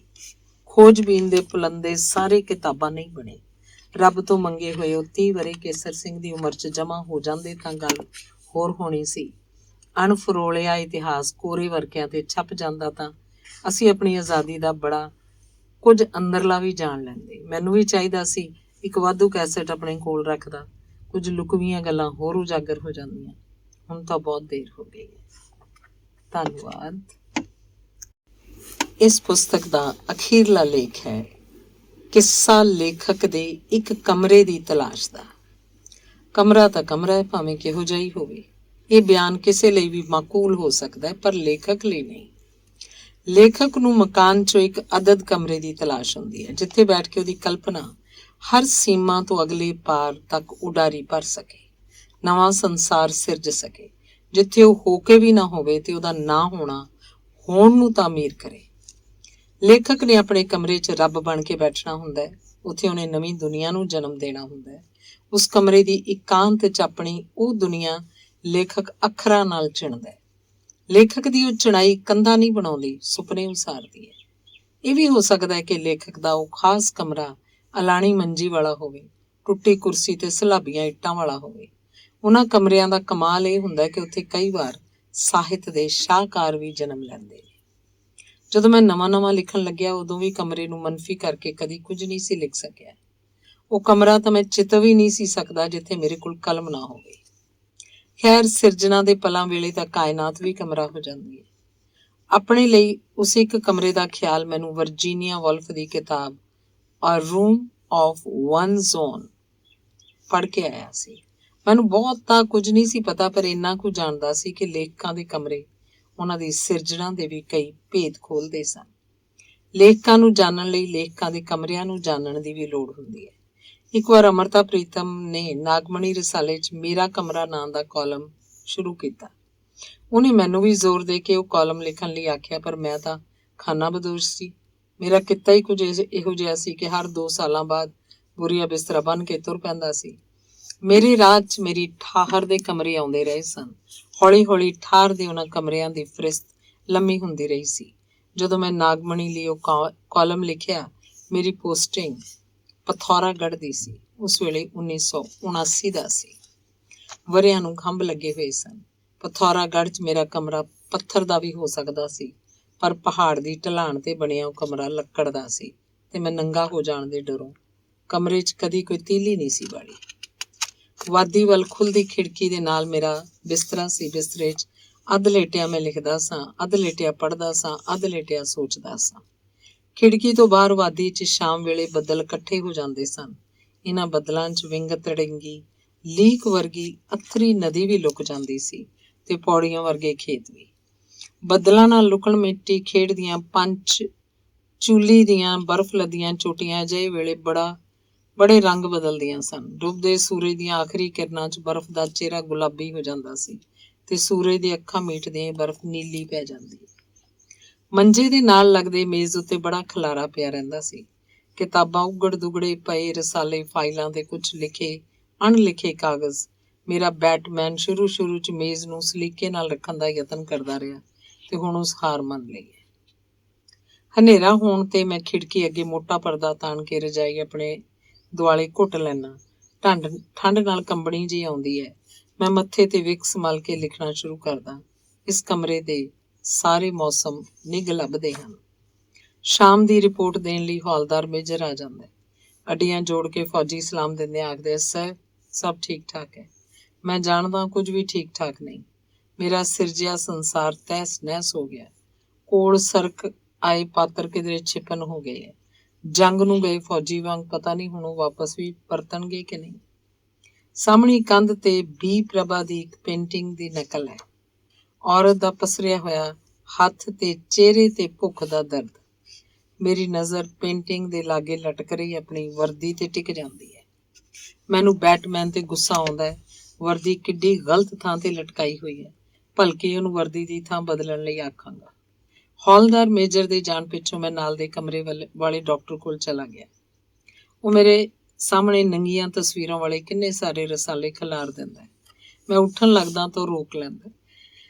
ਬੈਠ, ਤੈਨੂੰ ਕੋਈ ਨਵੀਂ ਚੀਜ਼ ਸੁਣਾਉਣਾ। ਉਹ ਟੇਪ ਰਿਕਾਰਡਰ ਤੇ ਸਾਊਂਡ ਆਫ ਸੈਕਸ ਦਾ ਨਵਾਂ ਖਰੀਦਿਆ ਕੈਸੇਟ ਚੜਾ ਦਿੰਦਾ। ਪਤਾ ਬੜੀ ਮੁਸ਼ਕਲ ਨਾਲ ਬਲੈਕ 'ਚ ਮਿਲਿਆ। ਔਰਤ ਮਰਦ ਦੇ ਸੰਭੋਗ ਦੀਆਂ ਆਵਾਜ਼ਾਂ ਨੰਗੀਆਂ ਹੋ ਕੇ ਕਮਰੇ 'ਚ ਪਸਰ ਗਈਆਂ ਹਨ। ਡਾਕਟਰ ਮੇਰੇ ਵੱਲ ਵੇਖਦਾ, ਖੁੱਲ੍ਹ ਕੇ ਹੱਸਦਾ। ਮੇਰੇ ਕਮਰੇ 'ਚ ਕਿਤਾਬਾਂ ਨੇ ਸ਼ਰਮਸਾਰ ਹੋ ਕੇ ਇੱਕ ਦੂਜੇ 'ਚ ਚਿਹਰਾ ਛੁਪਾ ਲਿਆ। ਚਿੱਤਰ ਵਾਲੀ ਔਰਤ ਦਾ ਪਸਰਿਆ ਹੱਥ ਉਹਦੀਆਂ ਅੱਖਾਂ ਢੱਕਦਾ ਮੱਥੇ ਤੇ ਆ ਗਿਆ। ਮੈਂ ਨੰਗੇ ਸਾਹ ਹੋਰ ਤੇਜ਼ ਹੋ ਗਏ ਨੇ। ਮੈਂ ਜਾਣਦਾ ਕੁਆਰੀ ਉਮਰ ਨੂੰ ਲੱਗੇ ਇਲਜ਼ਾਮ ਵਾਂਗੇ ਕਮਰਾ ਵੀ ਮੇਰੇ ਵਰ੍ਹਿਆਂ ਤੇ ਫੈਲ ਗਿਆ। ਪਿੱਛੇ ਮੁੜ ਕੇ ਵੇਖਦਾ ਤਾਂ ਕਮਰਿਆਂ ਦੀ ਇੱਕ ਲੰਮੀ ਕਤਾਰ ਹੈ, ਚਿੱਤ ਕਬਰੀ ਛਾਂ ਵਰਗੀ, ਜਿੱਥੇ ਭੂਰੀਆਂ ਕੀੜੀਆਂ ਵੀ ਰੀਂਗਦੀਆਂ ਹਨ ਤੇ ਕਦੀ ਕਦਾਈ ਠੰਡੀ ਪੌਣ ਵੀ ਰੁਮਕਦੀ ਹੈ। ਪਰ ਕਮਰਿਆਂ ਵੱਲ ਪਰਤਣਾ ਆਪਣੇ ਆਪ ਵੱਲ ਪਰਤਣ ਵਾਂਗ ਨਹੀਂ ਲੱਗ ਰਿਹਾ। ਤਿੱਖੜ ਦੁਪਹਿਰੇ ਪੈਰਾਂ ਦੇ ਛਾਲਿਆਂ ਤੋਂ ਬਚਣ ਲਈ ਲੰਗਾ ਡੋਰੀਆ ਕਦੀ ਕਾਲੀ ਸਿਲ ਤੇ ਪੈਰ ਧਰਦਾ, ਕਦੀ ਚਿੱਟੀ ਤੇ।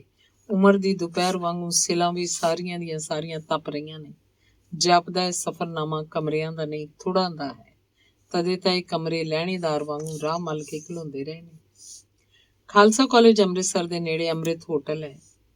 ਉਹਦੇ ਸਾਹਮਣੇ ਵਾਲੀ ਗਲੀ 'ਚ ਖੱਬੇ ਹੱਥ ਦਾ ਪਹਿਲਾ ਦਰਵਾਜ਼ਾ ਮੇਰੇ ਉਸ ਕਮਰੇ ਦਾ ਹੈ ਜਿੱਥੇ ਮੈਂ ਪਹਿਲੀ ਕਹਾਣੀ ਲਿਖੀ ਸੀ।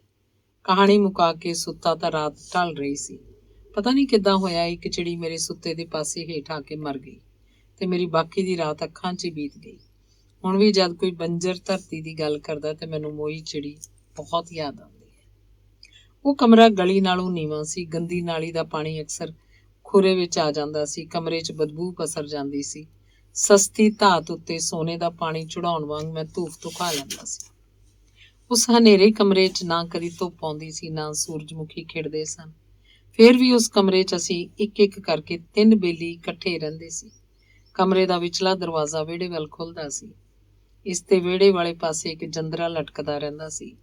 ਪਾਣੀ ਲਈ ਸਾਨੂੰ ਗਲੀ ਦੇ ਮੋੜ ਤੇ ਲੱਗੇ ਕਮੇਟੀ ਦੇ ਨਲਕੇ ਦਾ ਮੂੰਹ ਵੇਖਣਾ ਪੈਂਦਾ ਸੀ। ਕਿਸੇ ਵੀ ਲੋੜ ਲਈ ਅਸੀਂ ਵਿਚਲੇ ਦਰਵਾਜ਼ੇ ਦੇ ਮੁਹਤਾਜ ਨਹੀਂ ਸਾਂ, ਪਰ ਅਚਨਚੇਤੀ ਅਸੀਂ ਦਰਵਾਜ਼ੇ ਦੀਆਂ 2 ਮੋਰੀਆਂ ਦੇ ਮੁਹਤਾਜ ਹੋ ਗਏ ਸਾਂ। ਮਾਲਕ ਮਕਾਨ ਦੀ ਕਾਲਜ ਪੜ੍ਹਦੀ ਕੁੜੀ ਆਪਣੀ ਉਮਰ ਵਰਗੀ ਹੀ ਸੀ। ਬੜੀ ਸ਼ੌਕ। ਉਹ ਕਾਲਜ ਤੋਂ ਪਰਤਦੀ ਤਾਂ ਸਾਈਕਲ ਡਿਊਟੀ 'ਚ ਰੱਖਦੀ ਗਾਉਣ ਲੱਗ ਪੈਂਦੀ। ਸਾਡੇ ਹਨੇਰੇ 'ਚ ਜਿਵੇਂ ਦੀਵੇ ਬਲ ਪੈਂਦੇ, ਕਮਰੇ 'ਚ ਤਰਥੱਲੀ ਮੱਚ ਜਾਂਦੀ। ਅਸੀਂ ਵਾਹ ਉਦਾਈ ਬੰਦ ਦਰਵਾਜ਼ੇ ਦੀਆਂ ਮੋਰੀਆਂ ਵੱਲ ਦੌੜਦੇ। ਪਹਿਲਾਂ ਪਹੁੰਚਣ ਵਾਲੇ ਮੋਰੀਆਂ ਮੱਲ ਲੈਂਦੇ। ਤੀਸਰਾ ਜਣਾ ਬਿਸਤਰਾ ਇਕੱਠਾ ਕਰਕੇ ਕਾਹਲ 'ਚ ਦੂਸਰੇ ਮੰਜੇ ਤੇ ਸੁੱਟ ਦਿੰਦਾ ਤੇ ਮੰਜਾ ਕੰਧ ਨਾਲ ਖੜਾ ਕਰਦਿਆਂ ਵਾਣ ਵਿੱਚ ਉਂਗਲਾਂ ਫਸਾ ਕੇ ਰੋਸ਼ਨਦਾਨ ਤੱਕ ਪਹੁੰਚ ਜਾਂਦਾ। ਇਸ ਤੋਂ ਵੱਧ ਅਸੀਂ ਛਿੰਦੀ ਨੂੰ ਕਦੀ ਨਹੀਂ ਸੀ ਵੇਖਿਆ, ਪਰ ਉਹਦੀ ਗੁਣਗੁਣਾਹਟ ਸਾਡੇ ਬਦਬੂਦਾਰ ਕਮਰੇ ਦੀ ਮਹਿਕ ਸੀ ਤੇ ਮਹਿਕ ਦੇ ਆਲਮ 'ਚ ਅਸੀਂ ਪਿਆਸ ਵਰਗੀ ਇੱਕ ਸਤਰ ਕਮਰੇ ਦੀ ਕੰਧ ਤੇ ਮੋਟੇ ਅੱਖਰਾਂ 'ਚ ਲਿਖੀ ਸੀ, ਹਾਏ ਛਿੰਦੀਏ ਰੁੱਤ ਹੈ ਬਹਾਰ ਦੀ। ਉਸ ਮਹੀਨੇ ਛਿੰਦੀ ਦਾ ਪਿਓ ਕਿਰਾਇਆ ਲੈਣ ਆਇਆ ਤਾਂ ਉਮਰ ਦੀ ਸ਼ਰਾਰਤ ਵਰਗੇ ਬੋਲ ਉਹਦੇ ਮੱਥੇ ਨੂੰ ਵੱਜੇ ਤੇ ਉਸ ਛੇਤੀ ਪਿੱਛੋਂ ਹੀ ਸਾਡੇ ਕੋਲੋਂ ਕਮਰਾ ਖਾਲੀ ਕਰਵਾ ਲਿਆ। ਉਦੋਂ ਖਿਆਲ ਤੱਕ ਵੀ ਨਹੀਂ ਸੀ ਕਿ ਇਹ ਕਮਰਾ ਕਹਾਣੀ ਦੋਸਤੀ ਦੇ ਕੌਲ ਫੁੱਲ ਦੀ ਨੀਂਹ ਬਣ ਗਿਆ। ਭਾਗ ਦੂਸਰਾ। ਸੁਣਿਆ ਕਈ ਕਮਰੇ ਪ੍ਰੇਮਿਕਾ ਦੀ ਕਾਇਆ ਵਰਗੇ ਵੀ ਹੁੰਦੇ ਨੇ ਤੇ ਮਨ ਕਰਦਾ ਕਿ ਕੱਚੀ ਸ਼ਰਾਬ ਬਣ ਕੇ ਮੱਥੇ ਨੂੰ ਚੜੇ ਰਹਿਣ। ਸ਼ਾਇਦ ਹੁੰਦੇ ਹੋਣਗੇ, ਪਰ ਮੈਨੂੰ ਤਾਂ ਇਹ ਪਤਾ ਕਿ ਜ਼ਿਆਦਾਤਰ ਕਮਰੇ ਉਸ ਔਰਤ ਦੀ ਇਕੱਲ ਵਰਗੇ ਹੁੰਦੇ ਨੇ ਜੋ ਬੀਵੀ ਹੁੰਦੀ ਹੈ। ਮੈਨੂੰ ਤਾਂ ਬਹੁਤ ਸਾਰੇ ਕਮਰੇ ਉਸ ਅਜਨਬੀ ਔਰਤ ਵਰਗੇ ਹੀ ਮਿਲੇ ਨੇ ਜਿਹਦਾ ਸਾਥ ਸਾਹਾਂ ਦੀ ਮਜਬੂਰੀ ਹੁੰਦਾ ਹੈ। ਗਾਂਧੀ ਆਸ਼ਰਮ 'ਚ ਮੇਰਾ ਬੈਰਕਨੁਮਾ ਕਮਰਾ ਨਾ ਪ੍ਰੇਮਿਕਾ ਦੀ ਕਾਇਆ ਵਰਗਾ ਸੀ, ਨਾ ਬੀਵੀ ਦੀ ਇਕੱਲ ਵਰਗਾ। ਮੇਰਾ ਉਹ ਕਮਰਾ ਗਿਰਗਿਟ ਵਰਗਾ ਸੀ, ਨਿੱਤ ਰੰਗ ਬਦਲ ਲੈਂਦਾ ਸੀ। ਉਦੋਂ ਮੈਂ ਆਸ਼ਰਮ ਦੇ ਰਸਾਲੇ ਭੂਦਾਨ ਦਾ 30 ਰੁਪਏ ਮਹੀਨੇ ਦਾ ਸਹਾਇਕ ਸੰਪਾਦਕ ਸਾਂ ਤੇ ਆਸ਼ਰਮ ਦੀ ਵਲਗਣ ਤੋਂ ਬਾਹਰ ਆਉਣ ਲਈ ਪੜ੍ਹਾਈ ਵੀ ਕਰ ਰਿਹਾ ਸੀ। ਨਿਤ ਵਾਂਗ ਸਾਡਾ ਦਿਨ ਤੜਕੇ 4 ਵਜੇ ਸ਼ੁਰੂ ਹੋ ਗਿਆ ਸੀ। ਗਾਂਧੀ ਚਰਖਾ ਹੱਥ 'ਚ ਫੜੀ ਆਸ਼ਰਮ ਦੇ ਸਾਰੇ ਗਾਂਧੀਵਾਦੀ ਠੰਡ ਨਾਲ ਠੁਰ ਕਰਦੇ ਬਾਪੂ ਕੁਟੀਰ ਪਹੁੰਚ ਗਏ ਸਨ। ਪ੍ਰਾਰਥਨਾ ਸਥਲ ਦੀ ਠੰਡੀ ਬਜਰੀ ਤੇ ਬੈਠ ਕੇ ਗਾਂਧੀ ਚਰਖੇ ਦੀ ਤੰਦ ਕੱਢਦਿਆਂ ਅਸੀਂ ਪ੍ਰਾਰਥਨਾ ਦੇ ਬੋਲ ਉੱਚੇ ਕੀਤੇ ਸਨ। ਉੱਠ ਜਾਗ ਮੁਸਾਫਰ ਭੋਰ ਬਈ, ਅਬ ਰੈਨ ਕਹਾਂ ਜੋ ਸੋਵਤ ਹੈ। ਪ੍ਰਾਰਥਨਾ ਤੋਂ ਵਾਪਸ ਪਰਤੇ ਤਾਂ ਕਮਰਿਆਂ ਦੀ ਤਲਾਸ਼ੀ ਹੋ ਚੁੱਕੀ ਸੀ। ਤਲਾਸ਼ੀ ਪਹਿਲਾਂ ਵੀ ਬਹੁਤ ਵਾਰੀ ਹੋਈ ਸੀ, ਪਰ ਉਸ ਦਿਨ ਦੀ ਤਲਾਸ਼ੀ ਅੰਡਿਆਂ ਦੇ ਛਿਲਕੇ, ਸਿਗਰਟਾਂ ਦੇ ਟੋਟੇ ਜਾਂ ਸਿਨੇਮੇ ਦੀਆਂ ਪਾਟੀਆਂ ਟਿਕਟਾਂ ਲਈ ਨਹੀਂ ਸੀ, ਸਗੋਂ ਮਿੱਲ ਦੇ ਬਣੇ ਕੱਪੜਿਆਂ ਲਈ ਸੀ। ਵੈਸੇ ਤਾਂ ਆਸ਼ਰਮ 'ਚ ਅਸੀਂ ਸਾਰੇ ਖੱਦਰਧਾਰੀ ਸਾਂ, ਪਰ ਬਿਸਤਰੇ ਦੀ ਚਾਦਰ ਤੇ ਸਿਰਹਾਣੇ ਦਾ ਗਿਲਾਫ ਆਦਿ ਮਿੱਲ ਦੇ ਬਣੇ ਕੱਪੜੇ ਤਾਂ ਵਰਤ ਲੈਂਦੇ ਸੀ ਤੇ ਇਹ ਸੰਗੀਨ ਜੁਰਮ ਸੀ। ਸਾਡੇ ਪਹੁੰਚਣ ਤੱਕ ਕੱਪੜਿਆਂ ਦੇ ਅੰਬਾਰ ਨੂੰ ਅੱਗ ਲਾਈ ਜਾ ਚੁੱਕੀ ਸੀ। ਉਸ ਠੰਡੀ ਸਵੇਰ ਹੋਰਾਂ ਨਾਲ ਅੱਗ ਦੇ ਕੋਲ ਖਲੋਤਾ ਮੈਂ ਵੀ ਠਰਦਾ ਜਾ ਰਿਹਾ ਸੀ। ਆਸ਼ਰਮ ਦੇ ਉਸ ਕਮਰੇ 'ਚ ਮੇਰਾ ਨਿੱਜੀ ਕੁਝ ਨਹੀਂ ਸੀ। ਉੱਥੇ ਕਿਸੇ ਦਾ ਵੀ ਨਿੱਜੀ ਕੁਝ ਨਹੀਂ ਸੀ। ਬਾਹਰ ਜਾਣ ਲੱਗਿਆ ਨਾ ਕਮਰੇ ਨੂੰ ਕੋਈ ਜੰਦਰਾ ਲੱਗਦਾ ਸੀ ਤੇ ਨਾ ਅੰਦਰ ਹੀ ਭਰਿਆ ਭੁਕੰਨਾ ਸੀ। ਭਾਂ ਕਰਦੇ ਕਮਰੇ ਦੀ ਇੱਕ ਕੰਧ ਤੇ ਮਹਾਤਮਾ ਗਾਂਧੀ ਦੀ ਫਰੇਮ ਕੀਤੀ ਤਸਵੀਰ ਸੀ, ਜਿੱਥੇ ਟੁੱਟੀਆਂ ਤੰਦਾਂ ਵਾਲਾ ਇੱਕ ਅੱਟੀ ਲਟਕਦੀ ਰਹਿੰਦੀ ਸੀ। ਫਰੇਮ ਦਾ ਉੱਪਰਲਾ ਹਿੱਸਾ ਵਿੱਠਾਂ ਨਾਲ ਭਰਿਆ ਹੋਇਆ ਸੀ। ਚਿੜੀਆਂ ਫਰੇਮ ਤੇ ਬੈਠ ਕੇ ਸੂਤ ਦੀ ਅੱਟੀ ਤੋਂ ਆਪਣੇ ਆਲ੍ਹਣੇ ਲਈ ਤੰਦਾਂ ਖਿੱਚਦੀਆਂ ਰਹਿੰਦੀਆਂ ਸੀ। ਇੱਕ ਨੁੱਕਰੇ ਲੱਕੜ ਦਾ ਤਖਤਪੋਸ਼ ਪਿਆ ਸੀ, ਜਿਸ ਤੇ ਬੈਠ ਕੇ ਮੈਂ ਵੀ ਕੰਮ ਕਰਦਾ ਸੀ ਤੇ ਆਰਾਮ ਵੀ। ਵਾਧੇ ਤੇ ਪਿਆ ਗਾਂਧੀ ਚਰਖਾ, ਕਿੱਲੀ ਨਾਲ ਟੰਗੀਆਂ ਸੂਤ ਦੀਆਂ ਅੱਟੀਆਂ ਤੇ ਅੱਟੀਆਂ ਵਾਂਗੀ ਕਿੱਲੀ ਤੇ ਟੰਗੀ ਸੋਚ, ਇਹ ਸਾਰਾ ਕੁਝ ਮੇਰਾ ਸੀ। ਖੱਦਰ ਦੇ ਉਹਨਾਂ ਘਸਮੈਲੇ ਕੱਪੜਿਆਂ ਸਮੇਤ ਮੇਰਾ ਸੀ, ਜੋ ਧੋਣ ਪਿੱਛੋਂ ਪ੍ਰੈਸ ਕਰਨ ਲਈ ਸਿਰਹਾਣੇ ਹੇਠ ਰੱਖ ਦਿੰਦਾ ਸੀ। ਉੱਥੇ ਮੇਰੇ ਬੂਹੇ ਤੱਕ ਬਹੁਤ ਵੱਡੇ ਵੱਡੇ ਨੇਤਾ ਚੱਲ ਕੇ ਆਏ ਸੀ। ਪੰਡਿਤ ਜਵਾਹਰ ਲਾਲ ਨਹਿਰੂ, ਡਾਕਟਰ ਰਾਧਾ ਕ੍ਰਿਸ਼ਨਨ, ਸ਼੍ਰੀਮਤੀ ਇੰਦਰਾ ਗਾਂਧੀ ਤੇ ਹੋਰ ਪਤਾ ਨਹੀਂ ਕੌਣ ਕੌਣ। ਇਹ ਗੱਲ ਵੱਖਰੀ ਹੈ ਕਿ ਉਦੋਂ ਮੇਰਾ ਕਮਰਾ ਪਹਿਲਾਂ ਜਿੰਨਾ ਵੀ ਮੇਰਾ ਨਹੀਂ ਸੀ ਹੁੰਦਾ। ਉਦੋਂ ਉਸ ਕਮਰੇ ਦੇ ਮੱਥੇ ਤੇ ਕਿਸੇ ਵਿਭਾਗ ਦਾ ਬੋਰਡ ਲਟਕਾ ਦਿੱਤਾ ਜਾਂਦਾ ਸੀ। ਕਦੀ ਹੱਥ ਖੱਡੀ ਵਿਭਾਗ, ਕਦੀ ਖਾਦੀ ਵਿਭਾਗ, ਕਦੀ ਸਾਬਣ ਵਿਭਾਗ, ਕਦੀ ਹੋਰਾਂ ਨਾਲ ਮੈਂ ਵੀ ਬਰੂਹਾਂ 'ਚ ਖਲੋ ਕੇ ਨੇਤਾਵਾਂ ਦੇ ਗਲੇ ਸੂਤ ਦੀਆਂ ਆਟੀਆਂ ਪਈਆਂ ਸਨ। ਉੱਥੇ ਹੱਥੀਂ ਕੱਤੇ ਸੂਤ ਦੀਆਂ ਆਟੀਆਂ ਸਿਰਫ ਨੇਤਾਵਾਂ ਦੇ ਗਲ ਪਾਉਣ ਦੇ ਕੰਮ ਆਉਂਦੀਆਂ ਸਨ, ਕੱਪੜਾ ਬਣਾਉਣ ਦੇ ਨਹੀਂ। ਨੇਤਾ ਆਪਣੇ ਹੱਥੀਂ ਪੱਥਰ ਲਾਉਂਦੇ, ਤਸਵੀਰਾਂ ਉਤਰਦੀਆਂ, ਭਾਸ਼ਣ ਹੁੰਦੇ, ਤਾੜੀਆਂ ਦੇ ਰੌਲੇ ਵਿੱਚ ਉਹ ਗ੍ਰਾਂਟ ਮਨਜ਼ੂਰ ਕਰਦੇ ਤੇ ਚਲੇ ਜਾਂਦੇ। ਨੇਤਾ ਦੇ ਜਾਣ ਪਿੱਛੋਂ ਮੈਂ ਆਪਣਾ ਤਖਤਪੋਸ਼ ਲਿਆ ਕੇ ਮੁੜ ਉਸ ਕਮਰੇ 'ਚ ਰੱਖ ਲੈਂਦਾ ਸਾਂ। ਪਹਿਲੀ ਗ੍ਰਾਂਟ ਮਿਲਣ ਤੱਕ ਪਹਿਲੇ ਨੇਤਾ ਦੇ ਸ਼ੁਭ ਹੱਥਾਂ ਦਾ ਲਗਾਇਆ ਪੱਥਰ ਮੇਰੇ ਕਮਰੇ ਦੇ ਬਾਹਰ ਕਾਇਮ ਰਹਿੰਦਾ ਸੀ ਤੇ ਗ੍ਰਾਂਟ ਮਿਲਣ ਤੋਂ ਪਿੱਛੋਂ ਪੱਥਰ ਉਖਾੜ ਕੇ ਫਾਲਤੂ ਸਮਾਨ ਵਾਲੇ ਇੱਕ ਕਮਰੇ 'ਚ ਸੁੱਟ ਦਿੱਤਾ ਜਾਂਦਾ। ਇਹ ਤੋਂ ਪਿੱਛੋਂ ਨਵੀਂ ਗ੍ਰਾਂਟ ਲਈ ਮੇਰੇ ਕਮਰੇ ਵਾਸਤੇ ਕਿਸੇ ਨਵੇਂ ਵਿਭਾਗ ਦਾ ਨਾਂ ਸੋਚਿਆ ਜਾਂਦਾ, ਕਿਸੇ ਹੋਰ ਨੇਤਾ ਲਈ ਨਵਾਂ ਪੱਥਰ ਤਿਆਰ ਕਰਵਾਇਆ ਜਾਂਦਾ ਤੇ ਨਵੇਂ ਨੇਤਾ ਦੇ ਆਉਣ ਤੋਂ ਪਹਿਲਾਂ ਮੈਂ ਉਹਦੇ ਗਲ ਪਾਉਣ ਲਈ ਸੂਤ ਦੀ ਅੱਟੀ ਵੀ ਤਿਆਰ ਕਰਦਾ ਸੀ ਤੇ ਆਪਣਾ ਤਖਤਪੋਸ਼ ਰੱਖਣ ਲਈ ਕੋਈ ਓਲੇ ਵਾਲੀ ਥਾਂ ਵੀ ਭਾਲਦਾ ਸੀ। ਭਾਗ ਤੀਸਰਾ। ਖਾਨਾ ਬਦੋਸ਼ ਪਤਾ ਨਹੀਂ ਕਿਹੜੇ ਓਲੇ ਨੂੰ ਆਪਣਾ ਕਮਰਾ ਆਖਦੇ ਹੋਣਗੇ। ਇਹ ਫੌਜੀ ਬਣਨ ਤੋਂ ਪਿੱਛੋਂ ਦੀ ਗੱਲ ਹੈ। ਇੱਕ ਸ਼ਾਮ ਬਾਹਰੋਂ ਪਰਤਿਆ ਤਾਂ ਇੱਕ ਅਜਨਬੀ ਔਰਤ ਅੱਧ ਨੰਗੀ ਮੇਰੇ ਬਿਸਤਰੇ ਤੇ ਲੇਟੀ ਹੋਈ ਸੀ। ਇਕੱਲੇ ਮਰਦ ਦੇ ਕਮਰੇ 'ਚ ਇੱਕ ਇਕੱਲੀ ਔਰਤ। ਬਰੂਹਾਂ ਅੰਦਰ ਪੈਰ ਧਰਦਿਆਂ ਮੈਂ ਤਰੇਲੀ ਹੋ ਗਿਆ। ਉਸ ਔਰਤ ਦੇ ਦੁਆਲੇ ਪਵਿੱਤਰ ਹਵਾ ਸੀ। ਉਸ ਔਰਤ ਦੇ ਪਿੱਛੇ ਚਾਨਣ ਜਿਹਾ ਸੀ, ਜਿਵੇਂ ਤਸਵੀਰਾਂ 'ਚ ਮਹਾਂਪੁਰਖਾਂ ਦੇ ਪਿੱਛੇ ਹੁੰਦਾ। ਮੈਂ ਉਦੋਂ ਇਹ ਨਹੀਂ ਸੀ ਜਾਣਦਾ ਕਿ ਉਹ ਔਰਤ ਮੇਰੀ ਕਹਾਣੀ 4, 3, 2, 1 ਦੀ ਪੁਸ਼ੀ ਸੀ। ਮੈਨੂੰ ਇਹ ਵੀ ਨਹੀਂ ਸੀ ਪਤਾ ਕਿ ਉਹਦਾ ਪਤੀ ਹਨੇਰੇ ਕੋਨੇ ਵੱਲੋਂ ਉਹਨੂੰ ਅਫਸਰ ਮੈਸ ਦੀ ਕੰਧ ਟਪਾ ਕੇ ਖੁਦ ਰੁੱਖ ਦੇ ਹਨੇਰੇ ਹੇਠ ਖੜਾ ਬਲਗਮ ਥੁੱਕ ਰਿਹਾ ਸੀ। ਤੇ ਅੱਜ ਬਹੁਤ ਵਰੇ ਪਿੱਛੋਂ ਮੈਨੂੰ ਇਹ ਵੀ ਨਹੀਂ ਪਤਾ ਕਿ ਪੁਸ਼ੀ ਆਪਣੀ ਕਮਾਈ ਨਾਲ ਟੁੱਕੇ ਫੇਫੜਿਆਂ ਵਾਲੇ ਪਤੀ ਦੀ ਜਾਨ ਬਚਾ ਵੀ ਸਕੀ ਜਾਂ ਨਹੀਂ। ਅੱਜ ਮੈਨੂੰ ਸਿਰਫ ਇੰਨਾ ਪਤਾ ਹੈ ਕਿ ਕਹਾਣੀਆਂ ਦੇ ਪੈਰ ਵੀ ਹੁੰਦੇ ਨੇ ਤੇ ਉਹ ਤੁਰ ਕੇ ਕਿਸੇ ਕਮਰੇ ਤੱਕ ਪਹੁੰਚ ਸਕਦੀਆਂ ਹੁੰਦੀਆਂ ਨੇ। ਭਾਗ ਚੌਥਾ। ਬਹੁਤ ਬਰਫ਼ ਪੈ ਰਹੀ ਹੈ, ਜਿਉਂਦਿਆਂ ਉੱਤੇ ਵੀ ਤੇ ਮੋਇਆਂ ਉੱਤੇ ਵੀ। ਵਰੇ ਇਸ ਬਰਫ਼ ਉੱਤੇ ਤਿਲਕ ਰਹੇ ਨੇ ਤੇ ਬਸ ਤਿਲਕ ਹੀ ਰਹੇ ਨੇ ਤੇ ਮੈਂ ਰੁਕਣ ਦੇ ਯਤਨ ਵਿੱਚ ਕਦੀ ਇਸ ਬੂਹੇ ਦਾ ਕੁੰਡਾ ਫੜਦਾ, ਕਦੀ ਉਹਦਾ। ਮੈਂ ਪਹਿਲਾਂ ਇੰਨੀ ਬਰਫ਼ ਕਦੀ ਨਹੀਂ ਸੀ ਵੇਖੀ। ਬਰਫ਼ ਕਦੀ ਰੂੰ ਦੇ ਫੰਬਿਆਂ ਵਾਂਗ ਡਿੱਗਦੀ ਤੇ ਕਦੀ ਦਾਣਾ ਖੰਡ ਵਾਂਗ।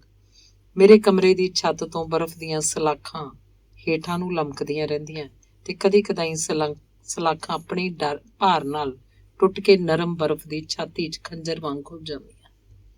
ਕਮਰੇ ਅੰਦਰ ਬੁਖਾਰੀ ਦੀ ਸੁਰ ਹੁੰਦੀ ਰਹਿੰਦੀ।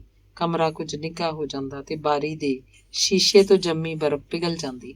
ਖਿੜਕੀ ਤੋਂ ਕੰਚਨ ਜੰਗਾ ਦੀ ਚੋਟੀ ਵਿਖਾਈ ਦਿੰਦੀ ਤੇ ਹੇਠਾਂ ਹਜ਼ਾਰਾਂ ਫੁੱਟ ਡੂੰਘੀ ਖੱਡ। ਨਜ਼ਰ ਦੀ ਪਹੁੰਚ ਤੱਕ ਸੰਘਣਾ ਜੰਗਲ ਤੇ ਲਕੀਰ ਵਾਂਗ ਦਿਸਦੀ ਨਦੀ। ਇਸ ਬਾਰੀ ਅੱਗੇ ਵੀ ਦੂਰਾ ਕੰਬਲ ਤਣਿਆ ਰਹਿੰਦਾ ਤੇ ਬੂਹੇ ਅੱਗੇ ਵੀ। ਕਮਰੇ ਦੇ ਬਾਹਰ ਬਰਫੀਲਾ ਤੂਫਾਨ ਚੱਲਦਾ ਤਾਂ ਅੱਗ ਲੱਗਣ ਦੇ ਡਰੋਂ ਬੁਖਾਰੀ ਬੰਦ ਕਰਨੀ ਪੈਂਦੀ। ਉਸ ਵੇਲੇ ਮੋਟੇ-ਮੋਟੇ ਕੱਪੜੇ ਵੀ ਨਿੱਘਦਾ ਦਾ ਸਾਥ ਛੱਡ ਦਿੰਦੇ। ਸਵੇਰ ਹੋਣ ਤੱਕ ਸ਼ੀਸ਼ੇ ਵਿੱਚ ਸਰੋਂ ਦਾ ਤੇਲ ਵੀ ਜੰਮ ਜਾਂਦਾ ਤੇ ਬਾਲਟੀ ਦਾ ਪਾਣੀ ਵੀ। ਉਸ ਕਮਰੇ ਦੀ ਪਹਿਲੀ ਸਵੇਰ ਮੈਂ ਲੋਹੇ ਦੇ ਮੱਗ ਨਾਲ ਬਾਲਟੀ ਦੀ ਬਰਫ਼ ਤੋੜ ਕੇ ਵਰਤੋਂ ਲਈ ਗਰਮ ਪਾਣੀ ਵਿੱਚ ਮਿਲਾਉਂਦਿਆਂ ਸੋਚਿਆ ਸੀ, ਇਸ ਕਮਰੇ 'ਚ 2 ਵਰ੍ਹਿਆਂ ਦਾ ਲੰਮਾ ਸਮਾਂ ਕਿਵੇਂ ਬੀਤੇਗਾ ਤੇ ਹੁਣ ਉਹ ਕਮਰਾ ਬਹੁਤ ਪਿੱਛੇ ਰਹਿ ਗਿਆ। ਉਸ ਕਮਰੇ 'ਚ ਮੈਂ ਚੰਗੀਆਂ ਮਾੜੀਆਂ ਬਹੁਤ ਕਿਤਾਬਾਂ ਪੜ੍ਹੀਆਂ। ਉਸੇ ਕਮਰੇ 'ਚ ਮੈਂ ਨਾਗਮਣੀ ਨੂੰ ਪਹਿਲੀ ਵਾਰ ਕਹਾਣੀ ਭੇਜੀ। ਜਵਾਬ 'ਚ ਅਮਰਤਾ ਪ੍ਰੀਤਮ ਨੇ ਲਿਖਿਆ ਸੀ, ਜਸਬੀਰ ਫੌਜ ਬਾਰੇ ਕਦੀ ਡੂੰਘਾ ਨਹੀਂ ਲਿਖਿਆ ਗਿਆ, ਤੂੰ ਜ਼ਰੂਰ ਲਿਖੀ। ਵੇਲ ਵਰਗੇ ਮਨ ਪਤਾ ਨਹੀਂ ਕਿਹੜੇ ਠੁੰਮਣਾ ਭਾਲਦੇ ਹੁੰਦੇ ਨੇ। ਉਸ ਕਮਰੇ 'ਚ ਲਿਖਣਾ ਮੇਰਾ ਈਮਾਨ ਹੋ ਗਿਆ ਸੀ। ਨਿੱਤਰੀਆਂ ਰਾਤਾਂ 'ਚ ਉਸ ਕਮਰੇ ਤੋਂ ਬਾਹਰ ਨਰਮ ਗਦੈਲੇ ਵਰਗੀ ਬਰਫ਼ ਤੇ ਬੈਠ ਕੇ ਮੈਂ ਉਂਗਲ ਨਾਲ ਠੰਡੀ ਬਰਫ਼ ਤੇ ਇੱਕੋ ਨਾਮ ਕਈ ਵਾਰੀ ਲਿਖਿਆ ਸੀ। ਉੱਥੇ ਅੰਬਰ ਬਹੁਤ ਨੇੜੇ ਹੁੰਦਾ ਸੀ ਤੇ ਮੇਰਾ ਜੀਅ ਕਰਦਾ ਹੱਥ ਵਧਾ ਕੇ ਇੱਕ ਤਾਰਾ ਆਪਣੇ ਲਈ ਵੀ ਤੋੜ ਲਵਾਂ ਤੇ ਮੇਰਾ ਹੱਥ ਹਰ ਵਾਰ ਪੋਟਾ ਕੁ ਹੇਠਾਂ ਰਹਿ ਗਿਆ ਸੀ। ਭਾਗ 5ਵਾਂ। 2 ਵਰ੍ਹੇ ਮੈਂ ਬਰਫ਼ਾਂ ਜੀਵੀਆਂ ਸਨ। ਮੈਨੂੰ ਸੱਚਮੁੱਚ ਸੂਰਜ ਚਾਹੀਦਾ ਸੀ, ਪਰ ਇੰਨਾ ਨੇੜੇ ਨਹੀਂ ਕਿ ਬਦਨ ਝੁਲਸ ਜਾਵੇ ਤੇ ਬੁੱਲਾਂ ਤੇ ਪੇਪੜੀ ਜੰਮੀ ਜਾਏ। ਮੈਨੂੰ ਸੂਰਜ ਚਾਹੀਦਾ ਸੀ, ਪਰ ਇੰਨਾ ਨੇੜੇ ਨਹੀਂ ਕਿ ਹਵਾ ਕੰਬਦੀ ਰਹੇ ਤੇ ਰੇਤ ਦੀਆਂ ਲਹਿਰਾਂ ਤੇ ਦਿਸ ਹੱਦੇ ਤੱਕ ਮਿਰਗ ਜਲ ਫੈਲ ਜਾਏ। ਮੈਨੂੰ ਸੂਰਜ ਚਾਹੀਦਾ ਸੀ, ਪਰ ਇੰਨਾ ਨੇੜੇ ਨਹੀਂ ਕਿ ਮੇਰਾ ਤੰਬੂ ਭੱਠੀ ਬਣਿਆ ਦਿਨ ਭਰ ਰੇਤ ਦੇ ਸਮੁੰਦਰ 'ਚ ਬੇੜੀ ਵਾਂਗੂ ਤੈਰਦਾ ਰਹੇ। ਤੁਰਵੀ ਵਿੱਚ ਸੂਰਜ ਸੱਚਮੁੱਚ ਇੰਨਾ ਹੀ ਨੇੜੇ ਸੀ। ਮਾਂ ਵਰਗਾ ਕੋਈ ਰੁੱਖ ਮੀਲਾਂ ਤੱਕ ਕਿਧਰੇ ਨਹੀਂ ਸੀ। ਤਪਦੇ ਤੰਬੂ 'ਚ ਦਿਨ ਭਰ ਨਾ ਮੌਸਮ ਦੇ ਫੁੱਲਾਂ ਦੀ ਉਡੀਕ ਹੁੰਦੀ ਸੀ ਤੇ ਨਾ ਮੀਂਹ ਦੀ। ਇਹੋ ਜਿਹਾ ਉੱਥੇ ਕਦੀ ਕੁਝ ਨਹੀਂ ਸੀ ਹੁੰਦਾ। ਹਫ਼ਤੇ ਦਾ ਇੱਕ ਦਿਨ ਇੰਤਜ਼ਾਰ ਦਾ ਲੰਮਾ ਦਿਨ ਹੁੰਦਾ ਸੀ। ਟਰੱਕ ਬਾੜਮੇਰ ਜਾ ਕੇ ਹਫ਼ਤੇ ਦੀ ਜਮ੍ਹਾਂ ਹੋਈ ਡਾਕ, ਪੁਰਾਣੀਆਂ ਅਖਬਾਰਾਂ ਤੇ ਰਸਾਲੇ ਲੈ ਆਉਂਦਾ। ਇਹ ਨਿਆਮਤ ਬਾਤਾਂ ਵਾਲੇ ਰਾਜੇ ਦੀਆਂ ਅੰਨੀਆਂ ਅੱਖਾਂ ਸੁਜਾਖੀਆਂ ਕਰਨ ਲਈ 7 ਸਮੁੰਦਰੋਂ ਪਾਰ ਲਿਆਂਦੇ ਕਾਲੇ ਗੁਲਾਬ ਵਰਗੀ ਹੁੰਦੀ ਸੀ। ਬਰਫ਼ ਮੇਰੇ ਜ਼ਿਹਨ ਤੇ ਪਸਰੀ ਰਹੀ ਸੀ। ਇੱਕ ਸਾਂਝ ਬਰਫ਼, ਰੇਤ ਤੇ ਸੂਰਜ ਵਿਚਾਲੇ। ਉਡੀਕ ਤੇ ਬਸ ਉਡੀਕ। ਸ਼ਾਇਦ ਇਸੇ ਸਾਂਝ ਸਦਕਾ ਹੀ ਮੈਂ ਮਾਰੂਥਲ 'ਚ ਬੈਠ ਕੇ ਇੱਕ ਮਘਦੀ ਦੁਪਹਿਰੇ ਬਰਫ਼ ਦੀ ਕਹਾਣੀ ਲਿਖੀ ਸੀ, ਟੁੱਟੇ ਤਾਰਿਆਂ ਦਾ ਸਿਵਾ। ਬਰਫ਼ਾਂ ਵਿੱਚ ਮੈਂ ਮਹੀਨਿਆਂ ਬੱਧੀ ਸੂਰਜ ਦੀ ਉਡੀਕ ਕਰਦਾ ਸਾਂ ਤੇ ਇੱਥੇ ਤੰਬੂ 'ਚ ਬੈਠ ਕੇ ਨਿੱਤ ਦੀ ਉਡੀਕ ਢਲਦੀ ਦੁਪਹਿਰ ਲਈ ਹੁੰਦੀ ਸੀ। ਸੂਰਜ ਦਾ ਤਾਪ ਮੱਠਾ ਪੈਂਦਾ ਤਾਂ ਮੈਂ ਆਪਣੇ ਤੰਬੂ 'ਚ ਬੈਠਾ ਨਿਓਲਿਆਂ ਨੂੰ ਆਪਸ 'ਚ ਗੱਦੋ ਮਸਤੀ ਕਰਦਿਆਂ ਨੂੰ ਝਾੜੀ ਓਲੇ ਗੁੰਮ ਹੁੰਦਿਆਂ ਵੇਖਦਾ। ਪੰਛੀ ਪਤਾ ਨਹੀਂ ਕਿੱਥੋਂ ਆ ਤੁੜਕਦੇ, ਹਿਰਨ ਮਾਰੂਥਲ 'ਚ ਚੁੰਗੀਆਂ ਭਰਦੇ, ਬੜੇ ਓਪਰੇ ਲੱਗਦੇ। ਰੇਤ ਥਲ ਵਿੱਚ ਉਹਨਾਂ ਨੂੰ ਕੂੜਾ ਘਾਹ ਪਤਾ ਨਹੀਂ ਕਿੱਥੋਂ ਮਿਲਦਾ ਹੋਊ, ਕਿੱਥੋਂ ਲੱਭਦਾ ਹੋਊ ਝੀਲਾਂ ਦਾ ਪਾਣੀ। ਅਚਾਨਕ ਝੁੰਝਣੀ ਜਿਹੀ ਆਉਂਦੀ। ਮੈਨੂੰ ਵੱਧ ਰਹੀ ਠੰਡ ਦਾ ਖਿਆਲ ਆਉਂਦਾ, ਇਹ ਤੋਂ ਪਹਿਲਾਂ ਕਿ ਦੰਦੋ ਡਿੱਕਾ ਵੱਜਣ ਲੱਗ ਜਾਏ, ਰਜਾਈ 'ਚੋਂ ਹੱਥ ਬਾਹਰ ਕੱਢਣਾ ਮੁਸ਼ਕਿਲ ਹੋ ਜਾਏ, ਮੈਨੂੰ ਲਿਖਣ ਪੜ੍ਹਨ ਵੱਲ ਕੁਝ ਵਕਤ ਲਾ ਲੈਣਾ ਚਾਹੀਦਾ ਹੈ। ਮੇਰਾ ਫੈਸਲਾ ਅਜੇ ਲਾਗੂ ਵੀ ਨਹੀਂ ਹੋਇਆ ਹੁੰਦਾ ਕਿ ਨਾਲ ਦੇ ਤੰਬੂ ਵਾਲਾ ਮੇਜਰ ਬੰਦੂਕ ਹੱਥ 'ਚ ਫੜੀ ਆ ਧਮਕਦਾ, ਕਮਾਲ ਹੈ, ਇਸ ਵੇਲੇ ਵੀ ਤੂੰ ਤੰਬੂ 'ਚ? ਚੱਲ ਉੱਠ, ਸ਼ਿਕਾਰ ਨੂੰ ਚੱਲਦੇ ਆਂ। ਸੋਚਿਆ ਕੱਲ ਤੜਕਸਾਰ ਸੂਰਜ ਦੇ ਪੂਰਾ ਭਖਣ ਤੋਂ ਪਹਿਲਾਂ ਕੁਝ ਤਾਂ ਕਰਨਾ ਹੀ ਪਏਗਾ। ਏਦਾਂ ਕਿਸੇ ਤੀਸਰੇ ਮੌਸਮ ਦੀ ਉਡੀਕ ਵਿੱਚ ਤਾਂ ਉਮਰ ਮੁੱਕ ਜਾਏਗੀ। ਭਾਗ 6ਵਾਂ। ਗੱਡੀ ਦੇ ਸਫ਼ਰ 'ਚ ਪਿਛਾਂਹ ਦੌੜਦੇ ਰੁੱਖਾਂ ਵਾਂਗੂ ਸਾਰੇ ਕਮਰੇ ਇੱਕ-ਇੱਕ ਕਰਕੇ ਪਰਤ ਗਏ ਨੇ। ਸਾਰੇ ਕਮਰੇ ਇੱਕ-ਇੱਕ ਕਰਕੇ ਪਰਤ ਜਾਣਗੇ। ਕੋਈ ਕਮਰਾ ਵੀ ਤਲੀ ਦੀਆਂ ਲਕੀਰਾਂ ਵਰਗਾ ਨਹੀਂ ਹੁੰਦਾ ਕਿ ਨਾਲ ਚਿਪਕਿਆ ਰਹੇ। ਤੇ ਮੈਂ ਕੰਧਾਂ ਦੀ ਪਰਕਰਮਾ ਅੱਧ ਵਿਚਾਲੇ ਛੱਡ ਕੇ ਕੰਧਾਂ ਵੱਲ ਪਰਤ ਆਇਆ। ਪਰ ਮੈਂ ਕਦੋਂ ਮੁਨਕਰ ਹਾਂ ਕਿ ਮੈਂ ਉਹਨਾਂ ਕੰਧਾਂ ਕੋਲੋਂ ਕੁਝ ਨਹੀਂ ਲਿਆ। ਮੈਂ ਬਹੁਤ ਕੁਝ ਲਿਆ ਤੇ ਉਹੀ ਬਹੁਤ ਕੁਝ ਮੇਰਾ ਹਾਸਲ ਹੈ। ਪਰ ਉਹਨਾਂ ਕੰਧਾਂ ਨੂੰ ਜੋ ਕੁਝ ਮੈਂ ਸੌਂਪਿਆ, ਉਹਦਾ ਹਿਸਾਬ ਕਿਤਾਬ ਸਿਰਫ ਮੇਰੇ ਚਿਹਰੇ ਦੇ ਖੁਰ ਰਹੇ ਰੰਗਾਂ 'ਚ ਹੈ, ਹੋਰ ਕਿਧਰੇ ਨਹੀਂ। ਕਿਸੇ ਅਣਚਾਹੀ ਔਰਤ ਨਾਲ ਉਮਰ ਕੱਟਣ ਵਾਂਗ ਮੈਂ ਉਹਨਾਂ ਕਮਰਿਆਂ ਵਿੱਚ ਹੀ ਰਹਿਣਾ ਸੀ। ਕਿਰਾਏ ਦੀ ਔਰਤ ਵਾਂਗ ਕਮਰਿਆਂ ਨੇ ਵੀ ਉਸ ਅਰਸੇ ਲਈ ਮੇਰੇ ਨਾਲ ਨਿਭਣਾ ਸੀ। ਕਦੇ ਕਦਾਈ ਮੈਂ ਕੰਧਾਂ ਦਾ ਮੱਥਾ ਵੀ ਚੁੰਮਣਾ ਹੀ ਸੀ। ਪ੍ਰੇਮਿਕਾ ਦੇ ਬੁੱਲਾਂ ਵਾਂਗ ਹੁਣ ਇਸ ਗੱਲ ਦਾ ਵੀ ਕੀ ਓਲਾ ਹੈ ਕਿ ਮੇਰੇ ਕਮਰਿਆਂ ਦੀਆਂ ਕੰਧਾਂ ਨੰਗੀਆਂ ਸਨ। ਮੇਰੇ ਕਮਰਿਆਂ ਦੇ ਪਰਦੇ ਸਾਰੇ ਹੀ ਪਾਰਦਰਸ਼ੀ ਸਨ। ਮੇਰੇ ਕਮਰੇ ਅੱਗ ਦੀ ਭੱਠੀ ਵੀ ਸਨ ਤੇ ਬਰਫ਼ ਦਾ ਘਰ ਵੀ। ਅਸ਼ਲੀਲ ਬੋਲ ਮੇਰੀਆਂ ਬਰੂਹਾਂ ਕੁਝ ਏਦਾਂ ਵੀ ਟੱਪ ਆਉਂਦਾ ਸਨ ਜਿਵੇਂ ਚੱਕਲੇ ਦਾ ਬੂਹਾ ਹੁੰਦਾ। ਮੇਰੇ ਕਮਰੇ ਦਾ ਤਾਂ ਮਾਰੂਥਲ ਦੇ ਵਿਚਕਾਰ ਲੱਗੇ ਤੰਬੂ ਵਰਗੇ ਹੀ ਸਨ। ਦਿਨੇ ਅੱਗ ਦੇ ਸਮੁੰਦਰ 'ਚ ਤੈਰਦੇ ਸਨ ਤੇ ਰਾਤੀ ਧਰੁਵਾਂ ਦੀ ਬਰਫ਼ ਤੇ ਹੱਥ ਸੇਕਦੇ ਸਨ। ਕਮਰੇ ਦੀ ਤਲਾਸ਼ ਲੰਮੇ ਸਫ਼ਰ ਲਈ ਚੰਗੇ ਸਾਥ ਦੀ ਤਲਾਸ਼ ਵਰਗੀ ਹੈ, ਪਰ ਇੱਛਾ ਵਰਗੇ ਕਮਰੇ ਦੇ ਨਕਸ਼ ਧੁੰਦਲੇ ਹਨ, ਬਸ ਉਦਾਂ ਹੀ ਜਿਵੇਂ ਸੁਪਨਿਆਂ ਵਿੱਚ ਵੇਖੇ ਚਿਹਰੇ ਪਛਾਣ ਤੋਂ ਪਰੇ ਹੁੰਦੇ ਹਨ। ਮੈਂ ਆਪਣੇ ਕਮਰੇ ਦੀ ਸਾਰੀ ਹਵਾ 'ਚ ਜਿਉਣਾ ਚਾਹੁੰਦਾ। ਮੇਰੇ ਉਹ ਪਾਤਰ ਜੋ ਹਰ ਅਜਨਬੀ ਦਸਤਕ ਤੇ ਜਲਾਵਤਨ ਹੋ ਜਾਂਦੇ ਰਹੇ ਨੇ, ਮੈਂ ਉਹਨਾਂ ਨੂੰ ਆਪਣਾ ਸਾਹ ਦੇਣਾ ਚਾਹੁੰਦਾ। ਮੈਂ ਨਹੀਂ ਚਾਹੁੰਦਾ ਕਿ ਛੋਟੀ ਵੀ ਕੋਈ ਵੀ ਕਾਸਮ ਮੇਰੇ ਬੂਹੇ ਅੱਗੇ ਖਲੋ ਕੇ ਸਿਮ ਸਿਮ ਬੋਲ ਦੇਵੇ। ਇਹ ਕਮਰਾ ਬਣਾਉਣ ਲਈ ਵੈਸੇ ਤਾਂ ਸੀਮੈਂਟ ਤੇ ਇੱਟਾਂ ਵੀ ਚਾਹੀਦੀਆਂ ਨੇ, ਸਾਹ ਤਾਂ ਅਸੀਂ ਆਪਣੇ ਹੀ ਲੈਣੇ ਹੁੰਦੇ ਨੇ, ਪਰ ਸੁਪਨੇ ਵਰਗੇ ਕਮਰੇ ਦਾ ਸੁਪਨਾ ਹਾਲੇ ਵੀ ਹੌਲ ਜੇ ਵਰਗਾ ਲੱਗਦਾ ਹੈ। ਸੋਚਦਾ ਕਿ ਆਪਣੇ ਮੁਲਕ 'ਚ ਮਨ ਵਰਗਾ ਕੁਝ ਵੀ ਨਹੀਂ ਹੁੰਦਾ, ਨਾ ਪ੍ਰੇਮਿਕਾ, ਨਾ ਦੋਸਤ, ਨਾ ਬੀਵੀ, ਨਾ ਕਮਰਾ। ਇੱਥੇ ਹਰ ਸਾਹ ਸਰਾਪ ਵਰਗਾ ਕਿਉਂ ਹੈ? ਨਾਲ ਦੇ ਕਮਰੇ 'ਚ ਡਾਕਟਰ ਨੇ ਸਾਊਂਡ ਆਫ ਸੈਕਸ ਕੈਸੇਟ ਦਾ ਦੂਜਾ ਪਾਸਾ ਲਾ ਦਿੱਤਾ ਹੈ। ਉਹਨੇ ਆਵਾਜ਼ ਹੋਰ ਉੱਚੀ ਕਰ ਦਿੱਤੀ ਹੈ ਤਾਂ ਮੈਂ ਉਹਦੀ ਕੀਮਤੀ ਮਲਕੀਅਤ ਦੀ ਵਾਹ ਕਰ ਸਕਾਂ। ਤੇ ਮੈਂ ਹਾਲੇ ਵੀ ਲਿਖਣ ਬਾਰੇ ਸੋਚ ਰਿਹਾ। ਅਚਾਨਕ ਮੈਂ ਪੈਨ ਪਾਸੇ ਰੱਖ ਕੇ ਉੱਠ ਬੈਠਾ। ਮੈਂ ਖਿੱਝ ਕੇ ਆਪਣੇ ਆਪ ਨੂੰ ਆਖਿਆ, ਮੈਂ ਸਿਰਫ ਲਿਖਦਾ ਹੀ ਕਿਉਂ ਆ, ਲੜਦਾ ਕਿਉਂ ਨਹੀਂ। ਭਾਗ 7ਵਾਂ। 1990 ਤੱਕ ਕਮਰੇ ਮੇਰੇ ਰਾਹ 'ਚ ਲਗਾਤਾਰ ਆਉਂਦੇ ਰਹੇ। ਮੈਂ ਉਹਨਾਂ ਕਮਰਿਆਂ 'ਚ ਬੇਤਰਤੀਬ ਵੀ ਹੋਇਆ ਤੇ ਆਪਣੇ ਲਈ ਤਰਤੀਬ ਵੀ ਲੱਭਦਾ ਰਿਹਾ। ਚਾਲੂੰਕਾ ਦੇ ਅਗਲੇ ਮੋਰਚਿਆਂ ਦੇ ਨੇੜੇ ਮੇਰੇ ਕਿੱਤੇ ਦੀ ਖਾਨਾਬਦੋਸ਼ੀ ਦਾ ਆਖਰੀ ਕਮਰਾ ਸੀ। ਉਸ ਇਲਾਕੇ 'ਚ ਰੁੱਖ ਨਹੀਂ ਸਨ, ਮਿੱਟੀ ਨਹੀਂ ਸੀ, ਸਿਰਫ ਪੱਥਰ ਸਨ ਤੇ ਜਾਂ ਫਿਰ ਪੱਥਰਾਂ ਦਾ ਚੂਰਾ। ਉਹ ਪੱਥਰ ਕੱਚੇ ਸਨ, ਟੁੱਟਦੇ ਰਹਿੰਦੇ ਸਨ। ਉਹਨਾਂ ਪੱਥਰਾਂ ਦੀਆਂ ਕੰਧਾਂ ਨਹੀਂ ਸਨ ਬਣ ਸਕਦੀਆਂ। ਸਾਡਾ ਉਹ ਖੇਤਰ ਸਿਆਚਨ ਗਲੇਸ਼ੀਅਰ ਵਾਲਾ ਖੇਤਰ ਸੀ। ਉੱਥੇ ਸਾਡੇ ਕੰਕਰ ਬਰਫ਼ ਦੀ ਪਨਾਹ ਵਿੱਚ ਸਨ। ਚਾਲੂੰਕਾ 'ਚ ਮੇਰਾ ਕਮਰਾ 20 ਲੀਟਰ ਵਾਲੇ ਖਾਲੀ ਜੈਰੀ ਕੇਨਾਂ ਦਾ ਬਣਿਆ ਹੋਇਆ ਸੀ। ਉੱਥੇ ਸਾਰਿਆਂ ਦੇ ਕਮਰੇ ਜੈਰੀ ਕੇਨਾਂ ਦੇ ਬਣੇ ਸਨ। ਪਹਿਲੋਂ ਪਹਿਲ ਚਾਲੂੰਕਾ ਪੋਸਟ ਤੱਕ ਪਹੁੰਚਣ ਦਾ ਕੋਈ ਰਾਹ ਖਹਿੜਾ ਨਹੀਂ ਸੀ। ਉੱਥੋਂ ਦੇ ਸੈਨਿਕਾਂ ਲਈ ਬਾਰੂਦ, ਸਿੱਕਾ, ਰਸਦ, ਪੈਟਰੋਲ, ਤੇਲ ਆਦਿ ਹੈਲੀਕਾਪਟਰਾਂ ਰਾਹੀਂ ਹੀ ਪਹੁੰਚਦਾ ਸੀ। ਉੱਥੇ ਖਾਲੀ ਜੈਰੀਕੇਨ ਹਜ਼ਾਰਾਂ ਲੱਖਾਂ ਦੀ ਗਿਣਤੀ 'ਚ ਜਮ੍ਹਾਂ ਹੁੰਦੇ ਰਹੇ ਸਨ। ਉਹ ਜੈਰੀਕੇਨ ਸੈਨਿਕਾਂ ਦੀ ਰਿਹਾਇਸ਼ ਲਈ ਕੰਧਾਂ ਬਣਾਉਣ ਦੇ ਕੰਮ ਆਏ ਸਨ। ਕੰਧਾਂ ਦੇ ਜੈਰੀਕੇਨਾਂ 'ਚ ਇਲਾਕੇ ਦੇ ਚੂਹਿਆਂ ਨੂੰ ਵੀ ਰਹਿਣ ਲਈ ਥਾਂ ਮਿਲ ਗਈ ਸੀ। ਜੈਰੀਕੇਨਾਂ ਦੀਆਂ ਕੰਧਾਂ ਨੂੰ ਮਜ਼ਬੂਤੀ ਦੇਣ ਲਈ ਮਿੱਟੀ ਦੀ ਲੋੜ ਪੈਂਦੀ ਸੀ। ਲੇਹ ਨੂੰ ਜਾਣ ਵਾਲੇ ਫੌਜੀ ਟਰੱਕਾਂ ਨੂੰ ਇਹ ਪੱਕਾ ਹੁਕਮ ਹੁੰਦਾ ਸੀ ਕਿ ਜਿੱਥੇ ਵੀ ਮਿੱਟੀ ਦਿਸੇ, ਡਿਊਟੀ ਤੋਂ ਵਾਪਸੀ ਵੇਲੇ ਚੁੱਕ ਲਿਆਉਣ। ਉਸ ਮਿੱਟੀ 'ਚ ਖੱਚਰਾਂ ਦੀ ਲਿੱਦ ਤੇ ਸੁੱਕਾ ਚਾਰਾ ਮਿਲਾ ਕੇ ਸੈਨਿਕ ਉਹਨਾਂ ਕਮਰਿਆਂ ਨੂੰ ਲਿਪ ਪੋਚ ਕੇ ਰੱਖਦੇ ਸੀ। ਮੇਰੇ ਉਸ ਕਮਰੇ 'ਚ ਚੂਹਿਆਂ ਦੀ ਲੁਕਣ ਮਿੱਟੀ ਤੇ ਮੇਰੇ ਲਿਖਣ ਦਾ ਇੱਕੋ ਵੇਲਾ ਸੀ। ਉੱਥੇ ਸਾਡੇ ਲਈ ਬਾਹਰ ਦੀ ਦੁਨੀਆ ਬਹੁਤ ਸੀਮਤ ਸੀ। ਬਸ ਘਰਾਂ ਤੋਂ ਆਉਂਦੀਆਂ ਚਿੱਠੀਆਂ ਸਾਨੂੰ ਆਪਣਿਆਂ ਨਾਲ ਜੋੜਨ ਦਾ ਉਪਰਾਲਾ ਕਰਦੀਆਂ ਰਹਿੰਦੀਆਂ ਸਨ। ਸਾਡੀ ਆਪਣੀ ਸਲਤਨਤ ਭਿਆਨਕ ਬਿਆਬਾਨ ਪਹਾੜਾਂ 'ਚ ਘਿਰੀ ਹੋਈ ਸੀ। ਉੱਥੇ ਅਸੀਂ ਜਿਉਣ ਦੇ ਅਹਿਸਾਸ ਲਈ ਇੱਕ ਦੂਜੇ ਨੂੰ ਮੌਤ ਦੀਆਂ ਖਬਰਾਂ ਸੁਣਾਉਂਦੇ ਸੀ। ਜੈਰੀਕੇਨਾਂ ਦੇ ਬਣੇ ਆਪਣੇ ਬੰਕਰ 'ਚ ਬੈਠ ਕੇ ਮੈਂ ਸਿੱਖ ਪਲਟਨ ਦੇ ਕਮਾਨ ਅਫਸਰ ਨੂੰ ਸੈਨਿਕਾਂ ਦੀਆਂ ਬਰਫ਼ ਹੇਠ ਦੱਬੀਆਂ ਗਈਆਂ ਦੇਹਾਂ ਨੂੰ ਮੱਛੀਆਂ ਵਾਂਗ ਫੜਨ ਦੀ ਜਾਂਚ ਦੱਸੀ ਸੀ। ਉਹਨਾਂ ਦੀ ਇੱਕ ਪੋਸਟ ਐਵਲਾਂਚ ਦੀ ਮਾਰ ਹੇਠ ਆ ਗਈ ਸੀ। ਸਾਰੇ ਹੀ ਬਰਫ਼ 'ਚ ਦਫਨ ਹੋ ਗਏ ਸੀ। ਸੈਨਿਕਾਂ ਦੀਆਂ ਲਾਸ਼ਾਂ ਹਾਸਲ ਕਰਨ ਦਾ ਇੱਕ ਹੀ ਤਰੀਕਾ ਸੀ ਕਿ ਹੇਠਲੀ ਉਚਾਈ ਉੱਤੇ ਪਾਣੀ ਦੇ ਸਰੋਤ ਸਾਵੇਂ ਫੌਜੀ ਟਰੱਕਾਂ ਨੂੰ ਲੁਕਾਉਣ ਵਾਲੇ ਜਾਲ ਲਾ ਦਿੱਤੇ ਜਾਣ। ਤਾਜ਼ੀ ਬਰਫ਼ ਦੇ ਭਾਰ ਨਾਲ ਪੁਰਾਣੀ ਬਰਫ਼ ਲਾਸ਼ਾਂ ਸਮੇਤ ਹੌਲੀ-ਹੌਲੀ ਨਿਵਾਨ ਵੱਲ ਤੁਰਦੀ ਰਹਿੰਦੀ ਸੀ। ਨਿੱਘੇ ਤਾਪਮਾਨ 'ਚ ਬਰਫ਼ ਪਿਘਲਦੀ ਸੀ। ਦੁਰਘਟਨਾ ਦੇ 1-2 ਮਹੀਨੇ ਬਾਅਦ ਲਾਸ਼ਾਂ ਇੱਕ-ਇੱਕ ਕਰਕੇ ਜਾਲ 'ਚ ਆ ਫਸਦੀਆਂ ਸਨ। ਮੈਂ ਉਸ ਇਲਾਕੇ 'ਚ ਪੁਰਾਣਾ ਸੀ। ਮੈਨੂੰ ਇਹ ਤਰੀਕਾ ਆਉਂਦਾ ਸੀ। ਇਹ ਤਰੀਕਾ ਕਾਰਗਰ ਸਾਬਤ ਹੋਇਆ ਸੀ। ਇੱਕ ਸ਼ਾਮ ਸਿੱਖ ਬਟਾਲੀਅਨ ਦਾ ਕਮਾਨ ਅਫਸਰ ਮੁੜ ਮੇਰੇ ਕਮਰੇ 'ਚ ਪਹੁੰਚ ਗਿਆ।